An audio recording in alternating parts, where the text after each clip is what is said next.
you're not allowed to lick me in the glasses because then I can't see nothing but lick marks. So look, listen, we gotta come up with a plan. Here's the plan. Okay, we're gonna convince everyone that that letter that Daddy sent to Santa Claus, expressing that you were a good boy this year, was not sent by me, and it was sent by the community on YouTube, on the Mudflooded community, and that they were all, yes, they were all in favor that you're not on the naughty list. So that's what we're going to convince everybody of tonight, and trust me, it'll work. I promise. Okay, you ready to go live? Hmm? Kisses. Okay, ready to go. One, two, three. Welcome to Muddy and Beags Live, episode 23. We are ready to go mudding, y'all. I hope everybody's doing fine tonight. And I'm going to throw up a little poll here to get y'all started. If I can get it to go here. Oh, let's see. There we go. And that should have got. Oh, well, I don't know. Why it's. Oh, I don't know why it's not doing. I have no idea. It's not giving me the. It's not starting the poll. Okay, I don't know. YouTube, they're idiots. Okay, so how y'all doing tonight? Welcome to the craziness that is StreamYard and YouTube. Basically, I tried to do a poll. Um, if you want to do what you would like to do tonight, if you'd like to go Google dropping or old New York City photo archives, or if you'd like to do glass plate negatives, if you'll just put in the chat what you think there, and we will accommodate. We can do anything you want. That's just some choices. Um, and let's see. We're gonna start off tonight. I'm a little discombobulated. My sciatic nerve is decided to kick up yesterday, and I worked all day yesterday on it, and so I have been basically down all day today trying to recuperate from that. But I am here, and we're gonna do this. So let me share screen here for a second. Let's see. Bear with me, folks. Well, I did something I didn't want to do. That's okay. All right. This should get us there. And we'll wait for that to come up. I just want to share a little something with you guys. And let me make sure this thing is doing what I want it to. It's not. There we go. Okay. This is a channel called Derby Jack Ministries. He's either a subscriber to my channel or has been a subscriber in the past. And I just wanted to give him a little shout out. And he did a rant video the other day that I just happened to catch. And I just thought it was interesting. I thought he had some very good points. And I just wanted to put my 2 cents down on what he's talking about. And so Derby is in his little rant here, he is talking about how a lot of these creators are using AI in making their videos, and how they're using the creating the imagery, the videos, and how they're creating the stories that they're putting out, and how they're using the AI voices. And that's interesting to me because I have the same thought that um, these there's a new breed of alternative researcher on YouTube. I'm sure on other platforms where they're creating these very story like videos about Tartaria and Mudflood and all these different things, and they get quite elaborate and they're well produced. And if you're just coming into the Mudflood theory, Tartaria theory, old world theory, they can be very deceiving. Um, I know you guys are well aware of what's up and what's not, but it's it can be kind of sketchy for people that are coming in new. So it is a problem. Another point is that he makes is that talking about using the AI voices, and I I I really agree with that too. Where it is very annoying to listen to a story or a video where it's AI because it's not a human voice. Um, Now here's my 2 cents I want to add into this. Um, so in certain situations, um, I will personally use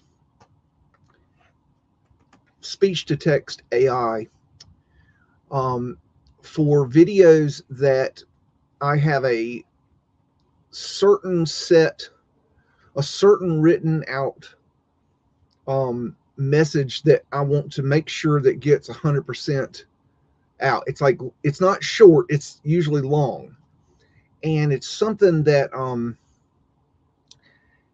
can. It is for me personally. It is very difficult for me to accomplish this doing it myself. I have tried in the past. This is just my opinion. This is my experience. Okay. Let's say I had a video where I had, let's say, 4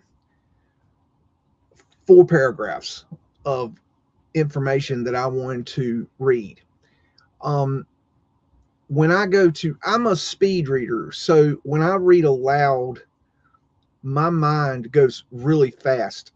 And so I will usually trip over myself trying to read aloud because my mind is moving faster than my mouth. And that's just a problem with me. I dumbass, but that's okay. But when I go to record these things, um, what I would try to do is everything in one shot. And I found that I just couldn't do it because I would get to um, one portion, one word sometimes, and I would trip up and I would mispronounce the word trying to go too fast and it would screw it up. So I'd have to re record it. Another thing I found is I would try to do individual paragraphs and I would have the same problem. I would just get tripped up on something little. I could read it, 10 times in a row trying to get it in my mind, what exactly I was going to read. But then when I try to record it, I would always screw it up. So I just found in this situation that it's best to write a really good um, speech to text script, which is different than just um, writing a script and leaving it up there. An example would be if you put up a date, let's say like 1984, the AI will screw that up. It will go in the year 1984. It won't say 1984. It won't say 1984. It'll say 1984. And that doesn't sound right. So you have to type out the wording. Another time is if you don't do your punctuation certain ways, it will not sound fluid. And even sometimes I would have to literally, even though there wasn't punctuation in the middle of a sentence, I would have to put a period so the AI would pause before it started the next portion of the sentence. I found that worked. My point is that Derby has a great point, but from my personal experience, it is easier for me in certain circumstances to do it this way because another thing that's a problem is, I'm sitting there recording and all of a sudden the dog barks or somebody blows a horn or There's just something I can't even control that messes it up, and it's just really annoying. And I just don't have a lot of time to make that sort of content. And if I was a voiceover expert, it would be different, but I'm not. And so I'm just saying that I think he has a good point, but also, when it comes to us creators in certain circumstances, please give us a little bit of credit. That there's a reason that we're doing these things. It's not always cut and dry. It's not always black and white. But anyways, go give Derby Jack Ministries like and subscribe, watch a video, go check him out. And that was just my 2 cents on that. Shout out Derby. He has a lot of health problems, but he gets up and he tries to share his truths. I don't agree with a lot of he says, but y'all don't agree with a lot I say, and that's okay. But anyways, shout out to Derby. I love your hat. And that's about the gist of that. So anyways, let me get in here and let's welcome 6R and welcome Hippie Shake, welcome Pacific Northwest, and welcome GT 1982 Mustang. And earlier I had a comment. It was just interesting. This is from Pure Shooter 7. It says, John, it's just past the 5-year anniversary since your first show and 4 years since the first live show. We're all happy that you're healthy, and thanks for all your work. That's really cool that you know that, because I didn't know that. I could not even tell you, if you asked me off the top of my head, when I started making videos on YouTube. Mudflood videos, because I posted some videos on YouTube prior to making YouTube Mudflood videos.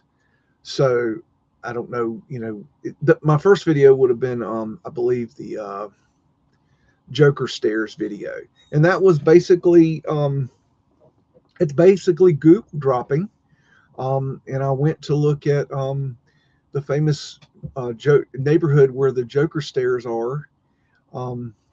In Brooklyn, I believe, and that was the beginning of my Mudflood channel. That's the video that got Michelle Gibson to look at my channel and go, well, that's not the, well, she'd already looked at my channel. Me and Michelle bonded over sacred geometry for, that's how we initially connected. I made some crazy comment about sacred geometry that she really digged, and anyway, we started talking, and so that's that. Now, I got the wood stove going. It is colder than a witch's titty on a bull hog here tonight. It's getting down to 17 degrees, and they say the feels like it's 3 degrees. Now, I don't know what in the world they're talking about. If it feels like 3 degrees, it's 3 degrees. Who is making these numbers? I don't understand. It makes no sense to me. I mean, it's cold out there. I ain't even gonna joke. Okay, so let's see. 6R wants panoramic photos. And which choice is that? And now Hippie saying panoramic photos. Which choice is that? Is that which choice is that? Out of the 3 choices, which choice is that? Derby Jack has 4 channels. I did not know that. That's news. Huh. Yeah, he plays music. Don't submit to the board. Do everything manually. If I could read these things with a fluid voiceover voice, it's one thing for me to sit here and run my mouth. I can do that, no problem. Y'all know that I got a big mouth. But to actually read a script, I don't do scripts. I don't do them well, and I end up, hey, you better get on whatever you're up to. I don't do scripts, and I don't do them well. It's just my problem. If I could do it better, I would. And da, Brooklyn in the house. Okie dokie. Somebody explain to me what these panoramic photos are. I don't even know what I'm looking at. The choices are glass plate negatives, New York photos. That's on the digital New York old digital archives, or Google dropping cities of your choice, cities and towns of your choice. And we can do a combination as well. But put in the chat what you think would be fun, please. That would be great. Let me see if I can even do it. I don't know why get rid of Derby here. I don't need him up there. Okay. I'm gonna try to do another poll. Maybe it didn't do it because it wasn't live yet. Let me try glass plate.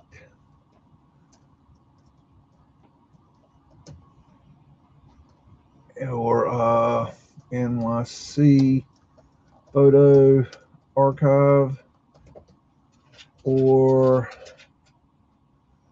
Google Drive. That might have gone that time. There you go. Okay. Put y'all to work. 100% on the digital, on the photo archives so far. Of course, that's one vote. All right, vote, vote, vote. Vote now or forever hold your peace. I tell you what, I'm working really hard to get a video together, well, a live stream together. Let's be honest, it's going to be a live stream. I'm going to do a full breakdown of all my EMT Charlie Kirk research. It is proving to be damn near impossible to get this information out. The larger channels are, most of them, if they haven't, they either haven't seen it, or when they do see it, they don't understand the significance of it, or they're talking about it, but they're not. They're showing so little. It's ridiculous. And then all these larger channels, and this is just a pet peeve of mine, is this thing about the super chats is just driving me nuts. These big channels, if you want to ask them a question, you want to give them money, they will ask, you can ask you all kinds of damn questions, but if you're not willing to give them money, they don't give a damn who you are. And I ain't giving no damn money. I'm just not going to do it. If you want my information, you want my research, you're welcome to use it for free, but I ain't going to pay you to talk about it. I had one creator the other day that I got her to say, hey, send me an email with what you got, and I sent it to her. She says, okay, but don't keep it exclusive for me so that nobody else gets it. And I'm like, I don't think so. You're not paying me for my exclusive research. Not that I want your money, but why would I give you an exclusive to my research, to my hard work? Who are you? And she's not even that big. And it was like, I don't think so. Y'all, these creators have kind of lost their fucking minds, to be honest with you. And anyways, this thing about this damn super chat shit, people sending, these guys are making hundreds and hundreds and hundreds of dollars on these damn super chats, and they're not providing, they're just grifting off other people's work, and they're not providing really content that's worth a shit. They just get up there, look pretty, and talk a bunch of shit. And damn, I don't know. I just have a problem with that. So, anyways, just my 2 cents on that. So so far y'all want to see the New York photo archives. Let's see. I got to find the New York archives. Okay, here we go. All righty. And well, now we're 50-50. Y'all want me to keep it going a little bit? Y'all can't make up your dang minds. Vote now or forever hold your peace. I know y'all don't want to look at me all night. I know I'm pretty, but ain't nothing prettier than some old world pictures. Beijing. All right. I can't stand looking at China because it's so it's complicated. I don't know where the heck I am. Welcome to Sonic Q. Just stepped in to raise a little bit of chaos. No, it's Beijing. I mean, there's a lot of interesting stuff there. It's just I get confused where I am. It's not entertaining to me. But there is old world stuff there. But where do I go? I don't know. I can't read the names of the damn, you know. At least like Russian, I can, kind of make out the wording, of the towns and stuff. Where are we at? 60 on glass plate negatives. Welcome, Kathy Broughton. How you doing? Oi, oi. We're running a poll, see what y'all want to do tonight. So everybody vote and hurry up about it. We got all day. Let's see. Wee-haw. Oh, that's the wrong one. We're at 60-40. There we go. Okay. I'm gonna check one last time and then we're gonna roll. Glass plate negatives it is, I think. We got 60-40. All right. That's it. Glass plate negatives. Glass plate negatives it is. All right. Okie dokie. So let me go ahead and roll some bullshit at you.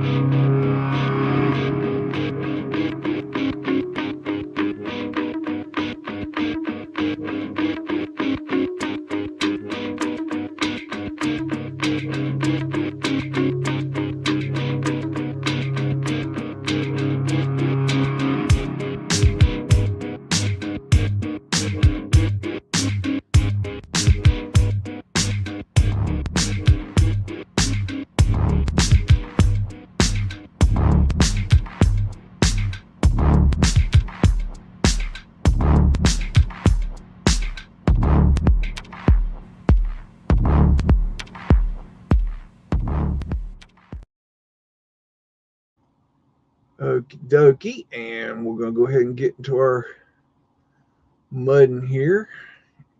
Go and bring it up and get my screen right and get my position right, and we should be ready to rock and roll here. All right, we got Ether Monument, Public Garden, Boston. That's interesting. Ether Monument. There you go, Ether Monument. Got Tartarian lions at the bottom. Got the living water down here. To commemorate the discovery that is inhalaic of ether causes insensibility. So they're saying this is for the chemical ether, which is, I could easily see them chiseling this in right here and just changing the whole business. Just a thought. And you got Osama bin Laden up here on the top here, checking out from his cave. That's a really cool monument, that's for sure. It's neat looking. I don't know what he's up to. What's he got in his ear? That's kind of weird. A little bit weird. Got some more fellows back here. It's funny what you can see when you zoom in. They blend in, lady in uniform. I forgot who it was last week. They cracked me up. I was reading through the comments and they said, well, what about men in uniform? Yes, absolutely 100% men in uniform. Wait a minute, my thing isn't working here. There we go. Sorry. Now y'all want to see some ugliness on the screen too. Forest Hill Cemetery, Boston main entrance. But anyways, men in uniform. Yes, I mean, the boater hats and the boater hats, yes, but mainly the bowler hats and the top hats, and the suits that they wore. It's all like very, very similar stuff. So yes, men in uniform. Yes, it's just funner to say ladies in uniform. But that was a good point. I forgot who said that. It's one of you clowns. Which clown was it? Hey, Frankie, how you doing? I think it was GT. GT the clown. I don't know who was. Could have been 6R. I don't know. Haha. He be making some comments now. Gotta keep out on haha. Let's see. That's all right. We got a good crowd here. Got rid of a lot of riffraff around here, and now we cooking with gas. Sometimes you got to separate the wheat from the chaff. That is a wild cemetery open in 1865. Erecta. Latin, maybe? Looks like a fleur-de-lis to me.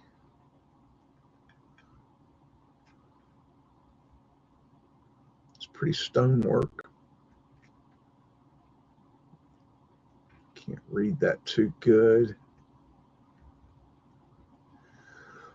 Well, I got my goat house finished this week, but I finished up right as it got dark. It was a little bit too dark to take a video of it, and so I called the boss and I said, get the spray foamy guy in here. And now he's saying, oh no, I want to do all three of them at one time, which, I don't, that's kind of annoying, but I see his point. That's a pretty cool gate. So I got to wait on that. And now while we're waiting on him, now boss is talking about concrete in the floors so they're easier to clean up. I said, well, that's a good idea. So we're going to do a little bit more work on it. I'm done with that one. I'm going to start on another one at some point. I'm going to build 3. The third one may be bigger depending on I'm in an area that is very, very difficult to drill. And on the first one, I got damn lucky. And I got my drill holes all in except one, which landed right on a stump of a tree that I'd cut down. It wasn't a very big tree, but it was literally almost dead center. I thought, oh, okay, well, no problem. So I just built off the stump, no problem. And but it turned out nicely. And anyways, the goat house will be, that's pretty cool right there. Looks like a representing a tourist field there. So anyways, goat houses are getting up, and that's a good thing. It's etherfinial. But I'll take a video maybe this week and post it up for anybody that's interested in the farm life. I'm trying to do a little bit more of the farm life, just to give you an idea of what I do during the week. It's not glorious, but it is what I do. And a lot of times there's a little to no progress, it seems, and then all of a sudden it has a big jump. But anyways, Forest Hill Cemetery, Boston, Martin Milmore Memorial. Okay. And who the hell is Martin Milmore? Don't know, don't care. Probably nobody I want to know about. This is pretty cool. I gotta share this guy with y'all. I'm looking for the best video to share with you. but there, and I don't know his channel name, but he's on Instagram. I know he's on Instagram. I need to see if he's on YouTube. He's a guy that does uh, repairs of old world buildings, of the masonry, and he does. It seems like, I don't know if he actually does the work or if he is just the engineer that goes and checks the work. But what he does is he rappels down the side of these buildings in it seems to be London is where he's based, and he gets so close up into these old world buildings. It is really cool. You get to see the detail. It's just really, really cool. So I'll have to share that guy with you guys. That's an interesting little bit there. Kind of looks like a fleur-de-lis. Maybe an acanthus leaf. I'm not yeah, maybe a acanthus leaf there and there. I'd say that. Maybe a lily. I'm not sure. Maybe an acanthus flower. I'm not sure. I don't believe the acanthus has anything to do with Jesus. That's just my opinion. I see why people think that, but I'm just gonna be honest. After I was thinking about this today. You know, about that shooting in was it Australia? The beach where the Muslims were shooting up the Jews, which is horrible. Possibly not exactly what we're being told, but that's not my point. My point is, I I don't know if y'all have come to the realization yet, but all religion, every single religion in the history of man, was created to control man, and specifically the lower man, the poor man, the middle class man, the not rich, okay, the not elite, even not even the rich. It's like the super rich, the highest of the elite. Okay, every religion, it was all created by the elite to control us, and they wrote the rules, they wrote the books, they wrote the holy books, they made the stories, they created everything you see, and a lot of folks still believe it. This is government offices, corner bridge and Macquarie Streets. That's a weird name. 1860 to 1923 is when the picture was taken. I would say this is more closer to 1860. But all this religious infighting is all bullshit. If you think that God wants you to go out and kill another human being that is a different religion from you, you're out your fucking mind. Okay? God doesn't want you to kill nobody. Okay? Okay. You get it? You get it? Okay. I mean, it's not that fucking hard. Thou shalt not kill. Thou shalt not kill. Isn't that one of your rules? I mean, it came from the Egyptian Book of the Dead, but I mean, it's in there. And we got Fred over here in the corner. But I mean, thou shalt not kill. I mean, it's a real simple rule. Thou shalt not kill. It means don't kill nobody. I mean, there are situations where you got a fellow that's attacking you, and you got to get him off, and the only way you can get him off is to kill him. Okay, well, you got to do what you got to do. But when you kill somebody in the name of God, Allah, Yahweh, y'all got a lot to learn about God. That's all I'm saying. You're way the fuck off. This is Hampton Terrace Hotel, Augusta, Georgia. Wow, that's nice for Georgia. That is nice. Look at all the mud up here. Very strange. There's Boss Man right there, hanging out.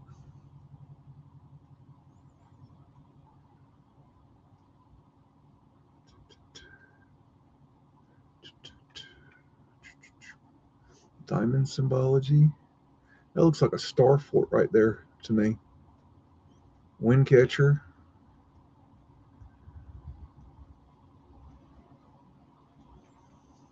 That's interesting. Like the construction of that. That's different. It's got character. Look at these awnings. Now that building looks so much better now I've seen the awnings. I was starting to think it wasn't a very good looking building until I saw the awnings. Look at those diamond symbologies right there. I don't know what the diamond represents. I don't know what its purpose is. I just know that they put it on a lot of buildings. You see it a lot. Wow, we just had a power surge. I'm telling you, we got high winds today. It's just bad weather. And 3 degrees. Of course, they said 17 degrees. 17 degrees feels like 3. My ass. If it feels like 3 degrees, it's 3 degrees. That's a great place to put a fire hydrant. I mean, that's really absolutely brilliant. Why would you do that? Why would you put a fire hydrant where you have to go up a hill to plug it in, to put your hose in it? I mean, how close could you actually get the horse and cart, the fire horse and cart to that, where you have to run up the hill and plug the... Why not put it here on the flat? Why would you put it here? I just didn't... What, you saving 10 feet of hose? That doesn't make sense to me. That dog don't hunt. Something's not right about that. I don't know what. It just doesn't seem right. It doesn't seem intellectually proper to me, but that's okay. Kathy Broughton's here hanging out with us. And there's some talk of Morgan being hanging around. Yep. Hey, Morgan. I got Hotel Iroquois, Buffalo, New York. And what can we find, y'all?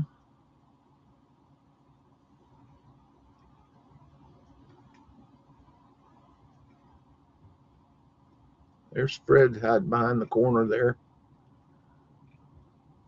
Arc lights. More arc lights here. You can hear that wind whipping. They put a piece of tape over the... What are you squealing about? People could hear you squealing like that, like a little puppy. Yeah, dogs don't squeal. Little puppies squeal. Big old mouth hound. Why would you put a piece of tape over a glass plate negative like that? It seems kind of like a bad idea. Like, I don't know. I can't imagine why they would do that.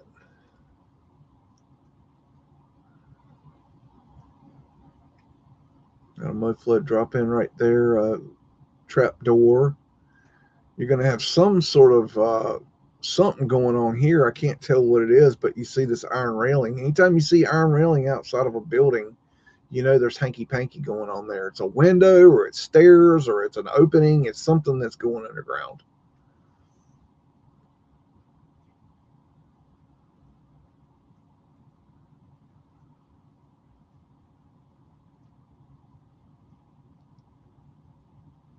Somebody was asking last week what the glass insulators are. I think I just saw some. Maybe that's some right there. I think there was some more in the last picture. The glass insulators insulated the electrical wires from the electrical pole while they were transferring the electricity. And they don't use them anymore. But I remember when I was a kid, they weren't on the poles like being used, but they were on the ground. You'd find them on the ground all the time. And I never picked them up because there was so many of them that it was like, it's kind of like, well, has no value. They just throw them on the ground, and I just didn't put 2 and 2 together that they might have a value. But I remember those being on the ground when I was little, all over the place. Tartarian lines right here. But I mean, they're not very valuable now. Not like not like the pavement glass. The pavement glass is, if you got some of that sitting in your garage, get that on eBay because that stuff is valuable, especially depending on which kind it is. If it's solarized, you got good money there. If it's bullseye style, you got good money there. Um, it depends on what kind it is. Sometimes you'll see a lot of times the bullseyes being sold in the, like, with chunks of the frame around it, which is a really cool way to sell it. And the bullseyes were the original pavement lights, but they quit using those pretty quick because they would punch out really easy, which they found out really quick with ladies' heels. Ladies' heels were bad about being small enough to pop that glass, and they would hit that and it'd break the glass right out. And then you got a hole that, if you stepped on that, I mean, you're talking breaking your leg, So that's no good. No bueno. I love that right there. That's just really cool. This guy I was telling you about this, from London. He rappels down and takes videos looking at this stuff, looking at the engineering to see if it's safe and if it needs to be repaired. That's what he does. And he takes video of it, and it's really pretty cool. So I'll try to figure out who that is and share that with you guys. Check out that lamp. Man, how elaborate. Arc lights.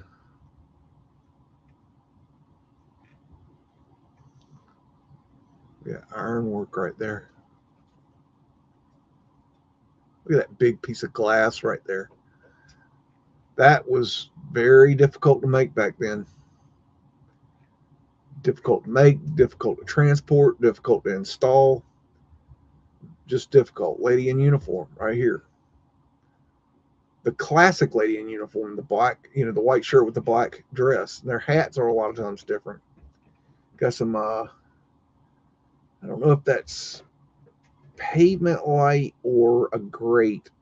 I almost want to say just a grate, but grates were used before pavement light, and they got rid of those pretty quickly too, because people would fall through them and the water would go right through them, things like that.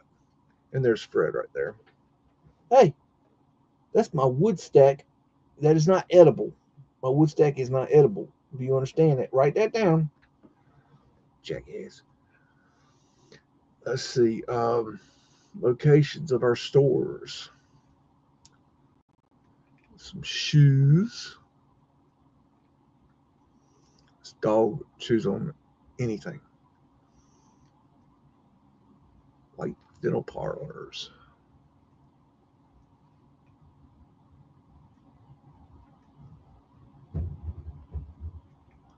That's interesting, that brick right there. I wonder if there was a fire and they rebuilt that.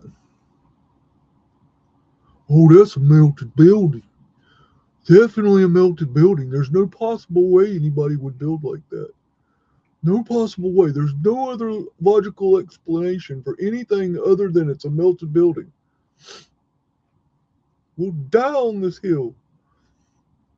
Probably will. Imperial Hotel, Mount Victoria, NSW, 1880 to 1900 odd.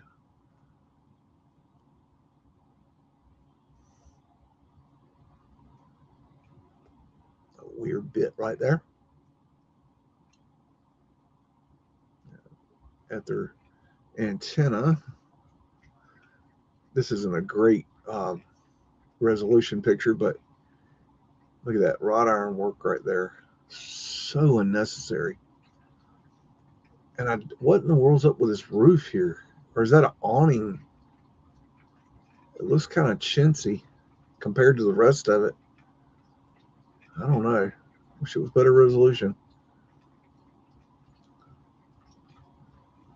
Probably grab this one on the Sydney archives. I go over there, tool around every now and then. Kilmer Factory, Birmingham, New York. cobblestone brick. See something like this. This will be ventilation into the underground right here. What you want, a biscuit? Uh-oh, it's biscuit 30. Yeah, biscuit 30. Well, come up here and get it. I'm not going to walk to you. How much you want to bet Hippie's going to say that he wants 2? Watch. Let's see. Of course he wants 2. He wants 5. Yeah, here he is back again.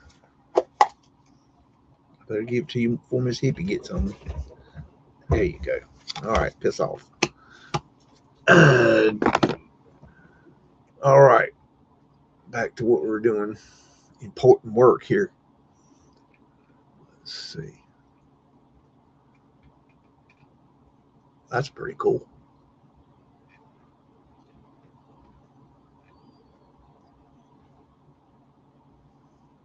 The details. Just incredible what the... Another thing I like about that guy is he explains the names of things. He called this dentals. Zip it, Skippy. Dentals. Because they look like teeth, is what he said. I've heard that term before, but I like hearing it. Wow, look at that. Good grief.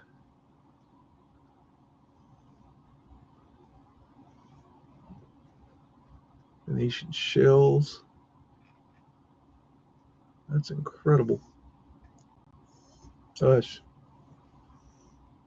You just went out for a show. You know it's cold out there. You're gonna have to whine and complain, bitch, moan and groan before I take you out. Cause it's cold out there. I freeze. Freeze my paws off. There's some glass insulators.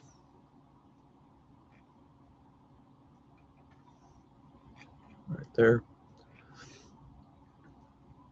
I don't know if they were green originally, but they're now green. I don't know if they solarized or something like that. It's possible. I just don't know. They were always green when I saw them. Can't the sleeve. Oh, look at them awnings. Oh my goodness. Nothing better than an awning. Nothing. There's a trap door to the underground right there. Another trap door right there. And that's pavement light right there. Hard to see, but that's pavement light all the way across the front here. About 4 feet, coming 4 feet off the front of the building. And I can't, show it to you to where you can like say, oh yeah, that is pavement light, but that's pavement light. This transom glass. Unscrubbed cartouche with a K. I think. Looks like a K. What's the K for? Kilmer factory. Okay. Torsfield. Hush now. I'm going to stick you in a closet. What do you think about that? Smart Alec. Hush it. LR and HSW Railroad. Little Rock and Hot Springs Western Railroad. Depot in Hot Springs, Arkansas. Or Kansas. Go see Bill and Hillary for a second. There's old Fred right there. More clone of Freds. Lost a man right there. Might be a Mudflood window. Why are you licking my head? Is there a point to this? Why do you always lick my head? It can't taste good. How does my head taste good? You weirdo. You're a weirdo. You are a weirdo. That's okay. You're my weirdo. I'm so gonna eat you. There's a train for Frankie. Frankie likes trains.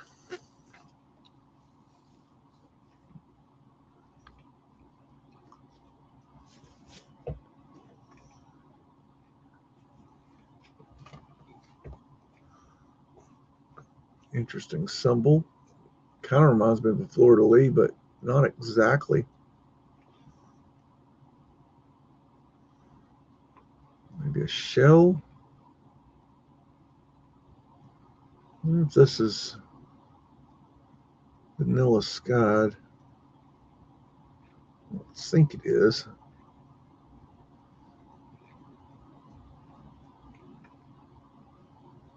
It can be hard to tell sometimes. I don't think it is.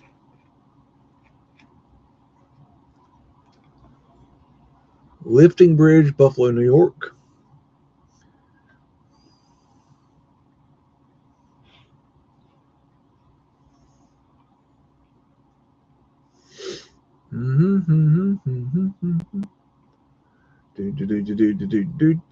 Tugboat.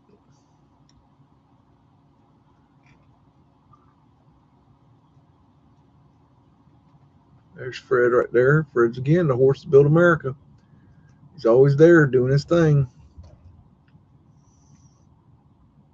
There's Popeye's little boat.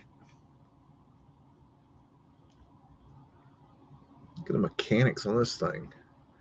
What's the necessity of putting the flower on the mechanics of that like that? What's the reasoning there? There's some anomaly here. Not sure what it is. Look at that big smokestack. That's huge.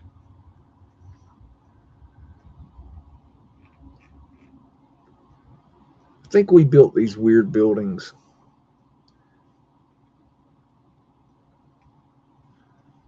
I don't understand. Like, I don't know anything about these buildings. Why are they so big? What were they using them for? And I don't think we're using this kind of building today. I could be wrong. I don't know.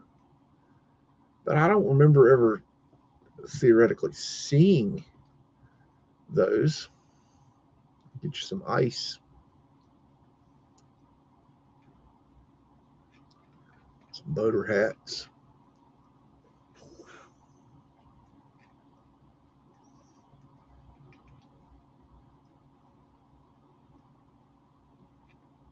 Weird thing right there.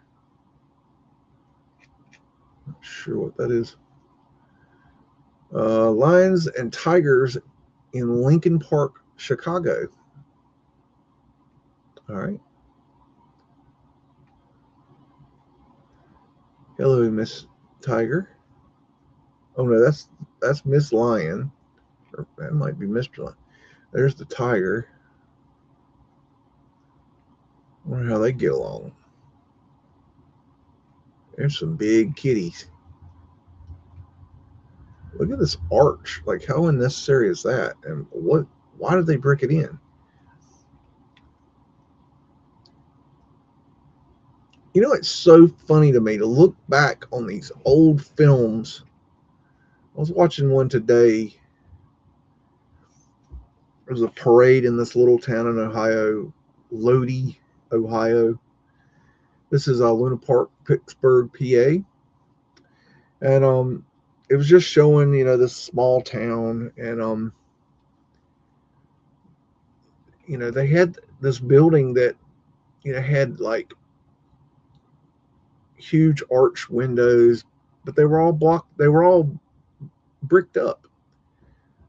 So I mean, it's like this film was taken in 1950, but that building they'll say, oh, this building was built 1890 to 1930 or something like that. They're gonna say something like that. But like, you're telling me that somebody built this big 2-story structure with these big arch windows, and then there's Boss Man right there, and then they're just gonna block up the windows because why? Like, what is the logic there? It just doesn't make sense. If the original owner that built it, supposedly, Torsfield, incandescent lighting, knob and tube. No, it's not Antiquitech. If it was the original owner, why would you block up your own windows that you obviously had them install. That's pretty cool.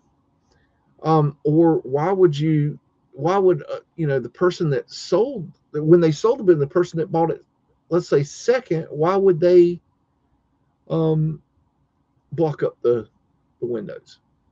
It was all the windows. It was like every window on this building was blocked up. And I was thinking, that's how retarded are we that we believe this? Like, it makes no sense that you would spend all the money. Why don't, if you didn't want windows, why would you build arches and then block them in? What would be the point of that? Were you thinking maybe you uncover them later because you get a wild hair up your ass? I mean, what is the logic behind that? It doesn't make any sense to me. We did it because we can. You did it because you can. We did it because it's artistic. Really?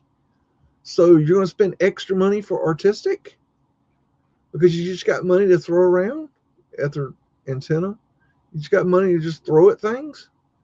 So we're just going to build artistically for shits and giggles? Because, that's what we do. We just build for shits and giggles.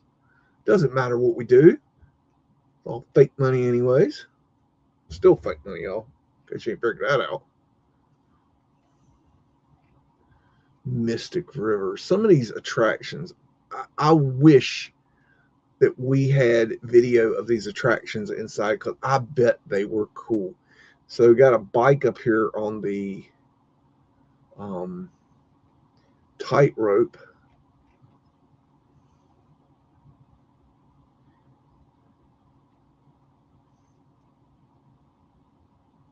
I recently watched that movie, The Walk. That was interesting. I'd never heard. I mean, I'd heard of it once the movie came out, but I'd never heard of it before that. Just to for somebody to do that, it's just, you gotta be out your damn mind. But it's a dream. I support people following their dreams. I mean, this is Madison Square from the Flatiron Building in New York. But it was just kind of a cool movie.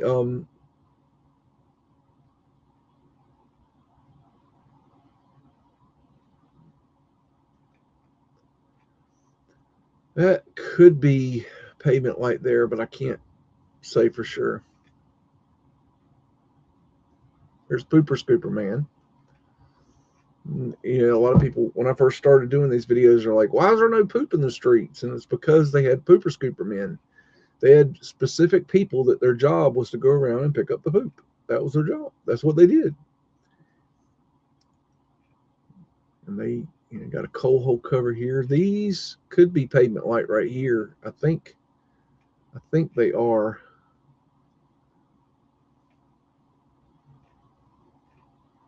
There's General Lee right there. Tourist field. There's Mrs. Fred right there, Frederica, or Wilma. Some people like to call her Wilma. We got 4 1s on the Roman numeral clock for you Mandela affected folks. Got third rails for the trolleys. So they run the electric, or they pull it with a cable like they do in San Francisco. Got Fred's everywhere. Fred just gets it done. I'm looking for a donkey. I mean, I've heard that donkeys did all this, but I haven't seen any proof of that yet. I'm still working on it. I'm sure I'll find it if it's true. No doubt. You gotta keep looking sometimes. Can't tell what those are right there. It's too blurry. Venetian shells, arched windows.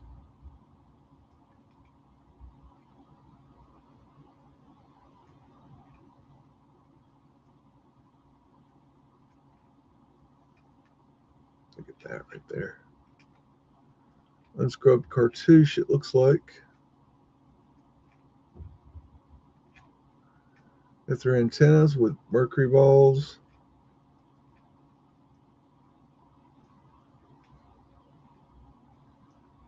That's a good looking awning right there.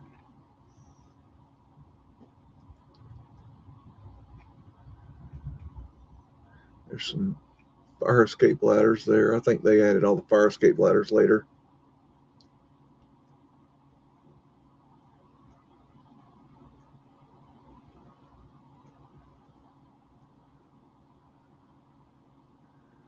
Electric car.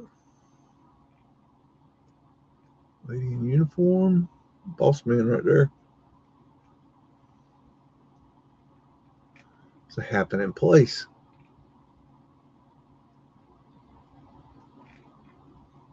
Obelisk.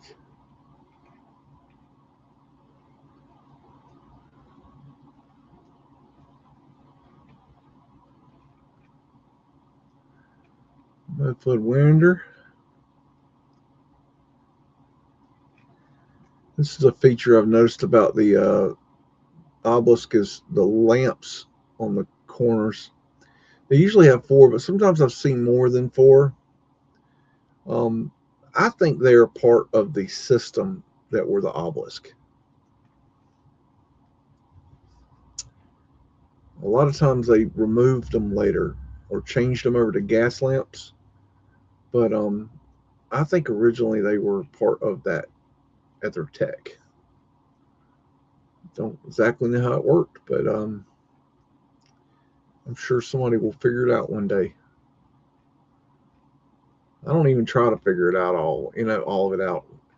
At their finial here,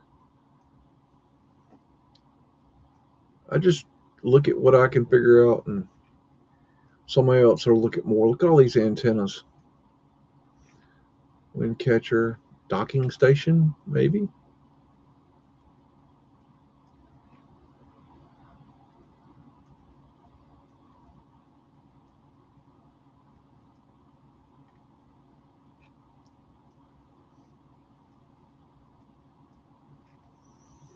Boom, boom, boom, boom. It's amazing how much, like, all this is just there. It's not being built. It's not being built up. It's already there. Like, where is the? You look today. There's onion domes, antennas. You look today, and you got construction everywhere, and that's today. You know.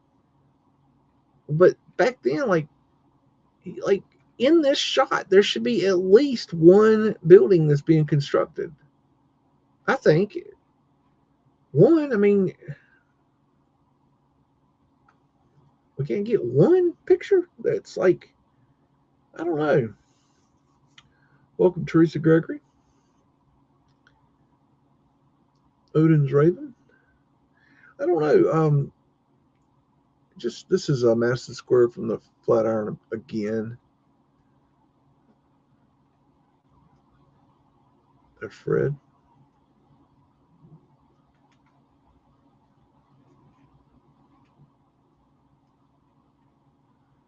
Detail on that lamp.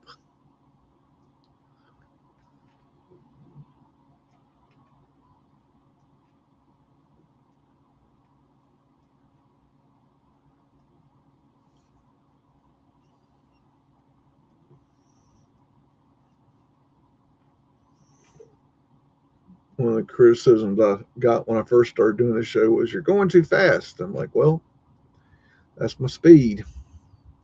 Put it in slow mo. I mean, I don't know what to tell you. I go fast because I don't want to be sitting here all night, you know. So if I just sit here and look and look and look and talk and talk and talk, we never get anywhere. There's that weird shield symbol. Cartouche. So yeah, I go fast. Tartarian lions, scrubbed cartouche.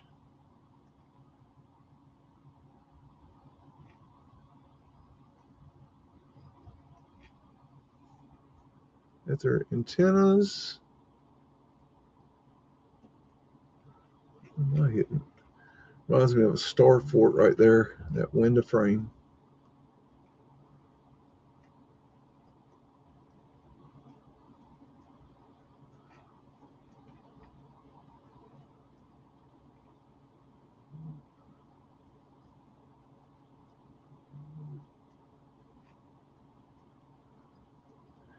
This would be Madison Square Gardens right here.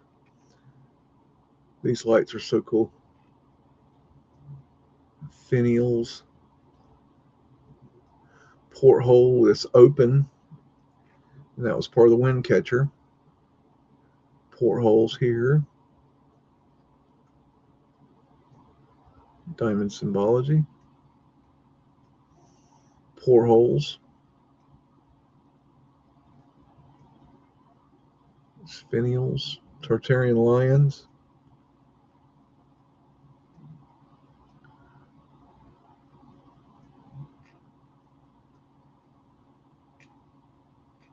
Wind catchers.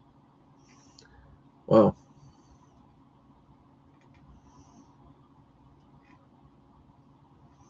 Look at these statues all over the top. Just to me, it doesn't scream more statues. It doesn't scream America. It screams Europe.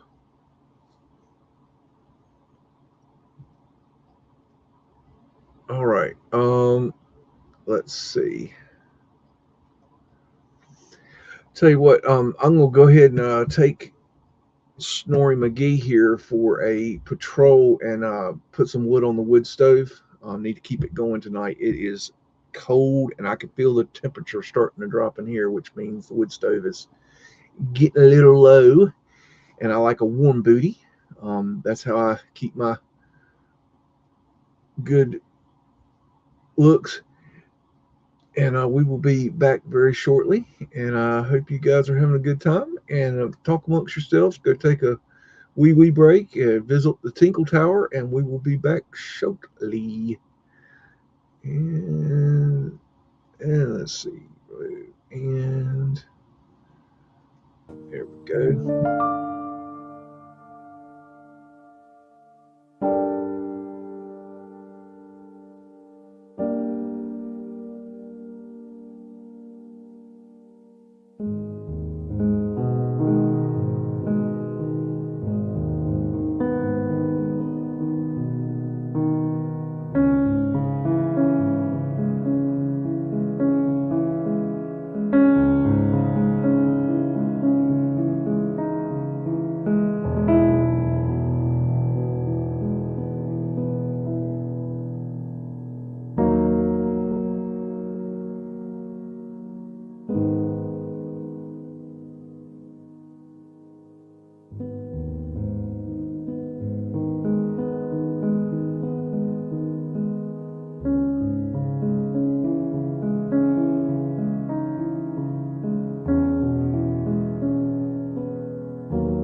Okay, good grief. I'm getting attacked for a biscuit.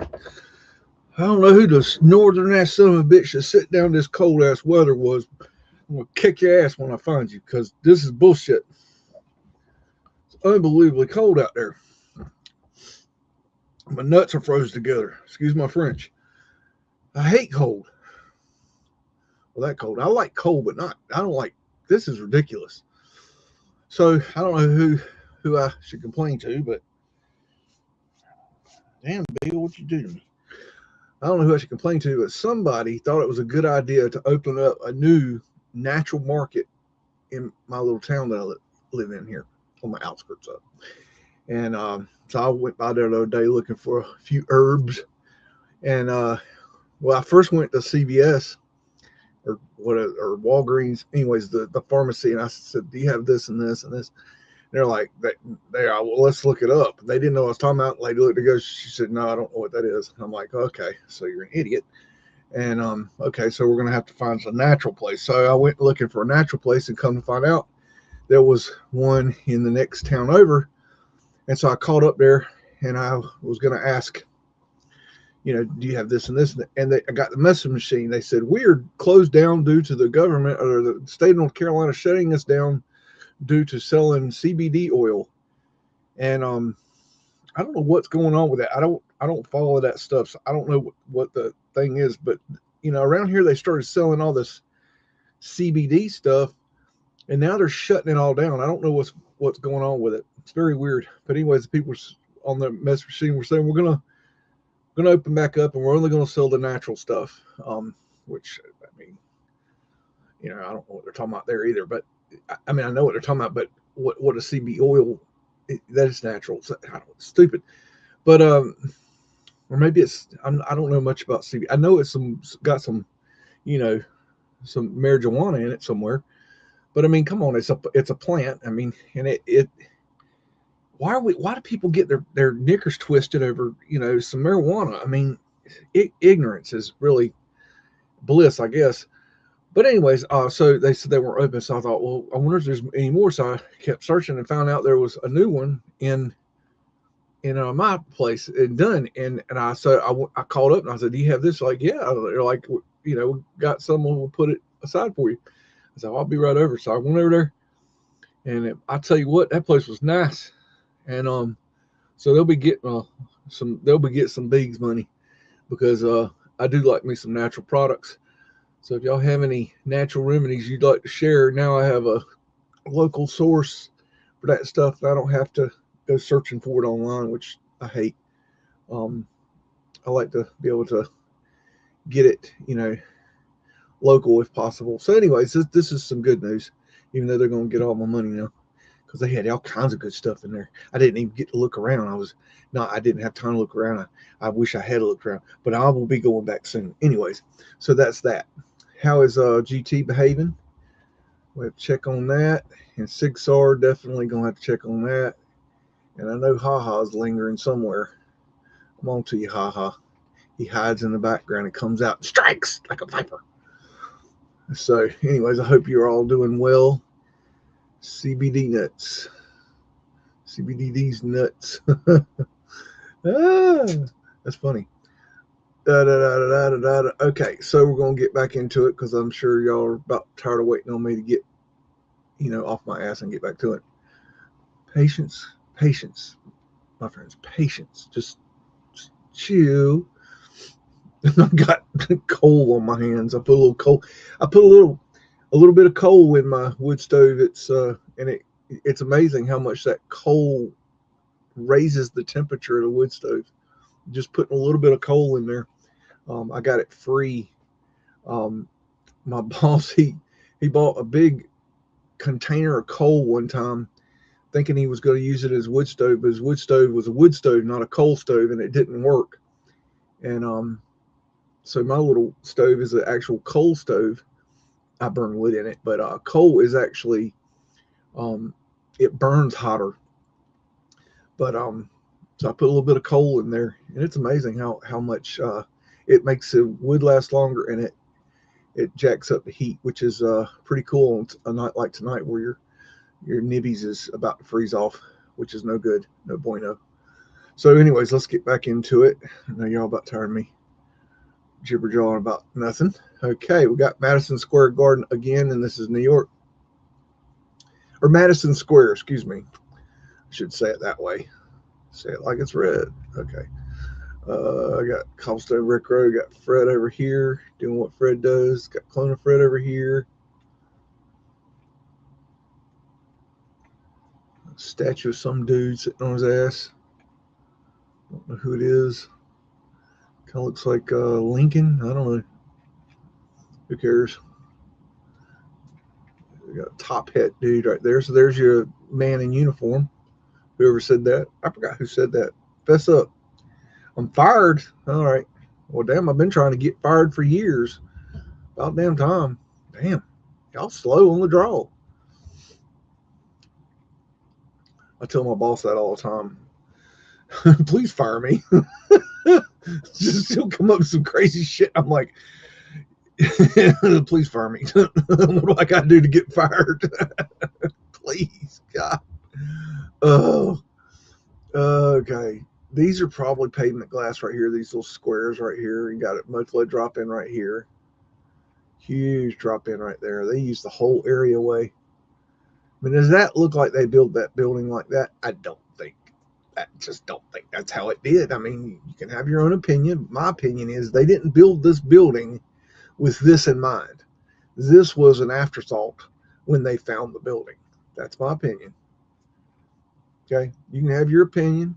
You can think awnings don't look good. I think awnings look great. I think awnings make the building.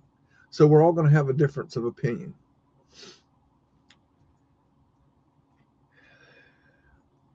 I'm weary of the double flagpoles. I think that they are something that was changed.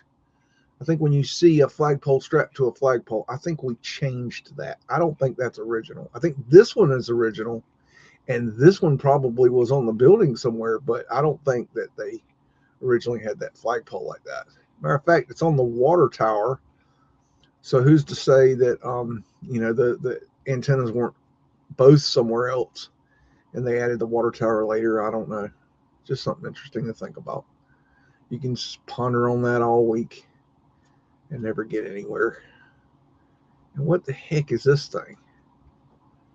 What is this thing right here with this? What in the world is that? It's like a mechanism that drops down with flags on it or something. I don't know. Look at this lamp. Wow. That's off the hook. Reminds me of holographic theory right here.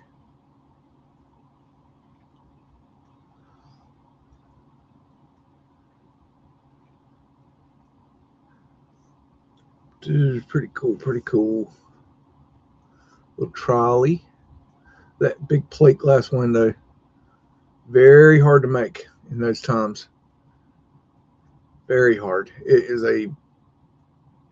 it's just, they didn't, it was very secret. It was a secret art.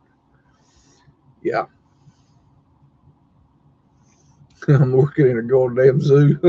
Yeah. Yeah. Yeah. It's a, I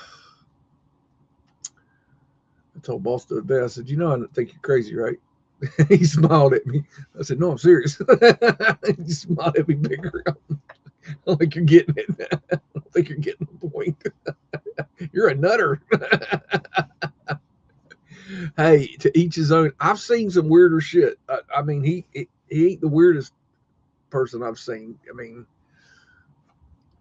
some of the stuff Shaquille O'Neal had when I fixed up his crib was pretty odd. I don't know. Wealthy people, they have odd taste. They have odd ways of looking at the world. I don't know. I mean, when you got all the money in the world, I mean, I guess you kind of have the ability to just do things, kind of randomly spend money on whatever, and they go pretty crazy with it. I don't know. I'm just happy being me. I don't need all the hoopla and all the bullshit. It doesn't mean anything to me, but that's just me. I know everybody probably disagrees with me on that, but that's okay. I just like to be a simple country beagle, and I like life simple, simple things. Madison Square, New York. I like to just take my time and look around. I don't necessarily need to, you know. I think if somebody was to hand me $1 billion, I'd be like, yeah, that's not going to work. We're not going to do that. You know, I just don't think a million. I don't know. I don't know. I've had people that I've worked for. I'm gonna tell me, I'm gonna put you in my will. I'm like, no, you're not. No, no, the fuck, you're not. We're not gonna do that. I don't want to be in your will. And people mean the best, but you know, no, I'm just not. You know, give that to somebody, you know, else. Not me. I don't want it. That's one thing I don't understand about the super chat thing is how much money these people are making. These are portholes. How much money these people are making on these live streams, and it's incredible. It's absolutely, and you can't get the way it runs is you can't get a real accurate count of how much money they're making. But it's a lot. Some of these channels, even on small channels, you don't even have to have that much, and you could make a lot of money. And I don't know, it just seems very strange to me. I don't know. I'm old school. This is Madison, Wisconsin panorama from Capitol Dome between 1880 and 1899. I don't know. It's like, I don't know. I don't understand the whole concept of just here. Let me give you $100 so I can post a question and you can answer it. Porthole right there and there. I mean, you know, what is the logic there? Coal hole cover. Like, what did you do? What did you read I posted a question. You read my question. 4 1s for the Roman numeral for you Mandela affected folk. What did you do for that money? $100? You know how much ass I have to sling to make $100? I mean, this sweet tail makes sweet money, but my what the fuck? Like, you answer a stupid fucking question and you don't even know what the fuck you're talking about half the time. Your opinion don't matter worth a shit, and somebody gives you $100 to do that?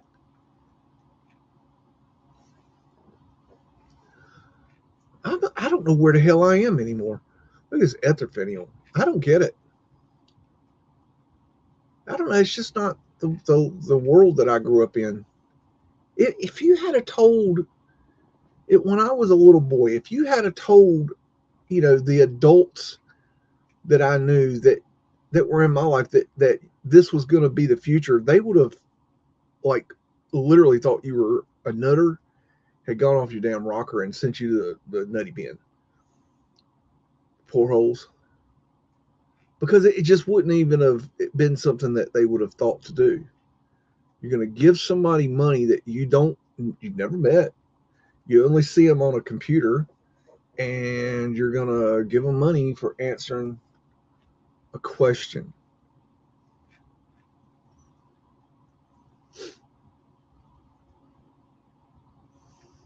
I don't know. This is the main building of U of M, Ann Arbor, Michigan. I mean, it's just weird. But do what you want. Sling your money at them. I mean, you know, that's what you want to spend your money on, and that, you know, go for it.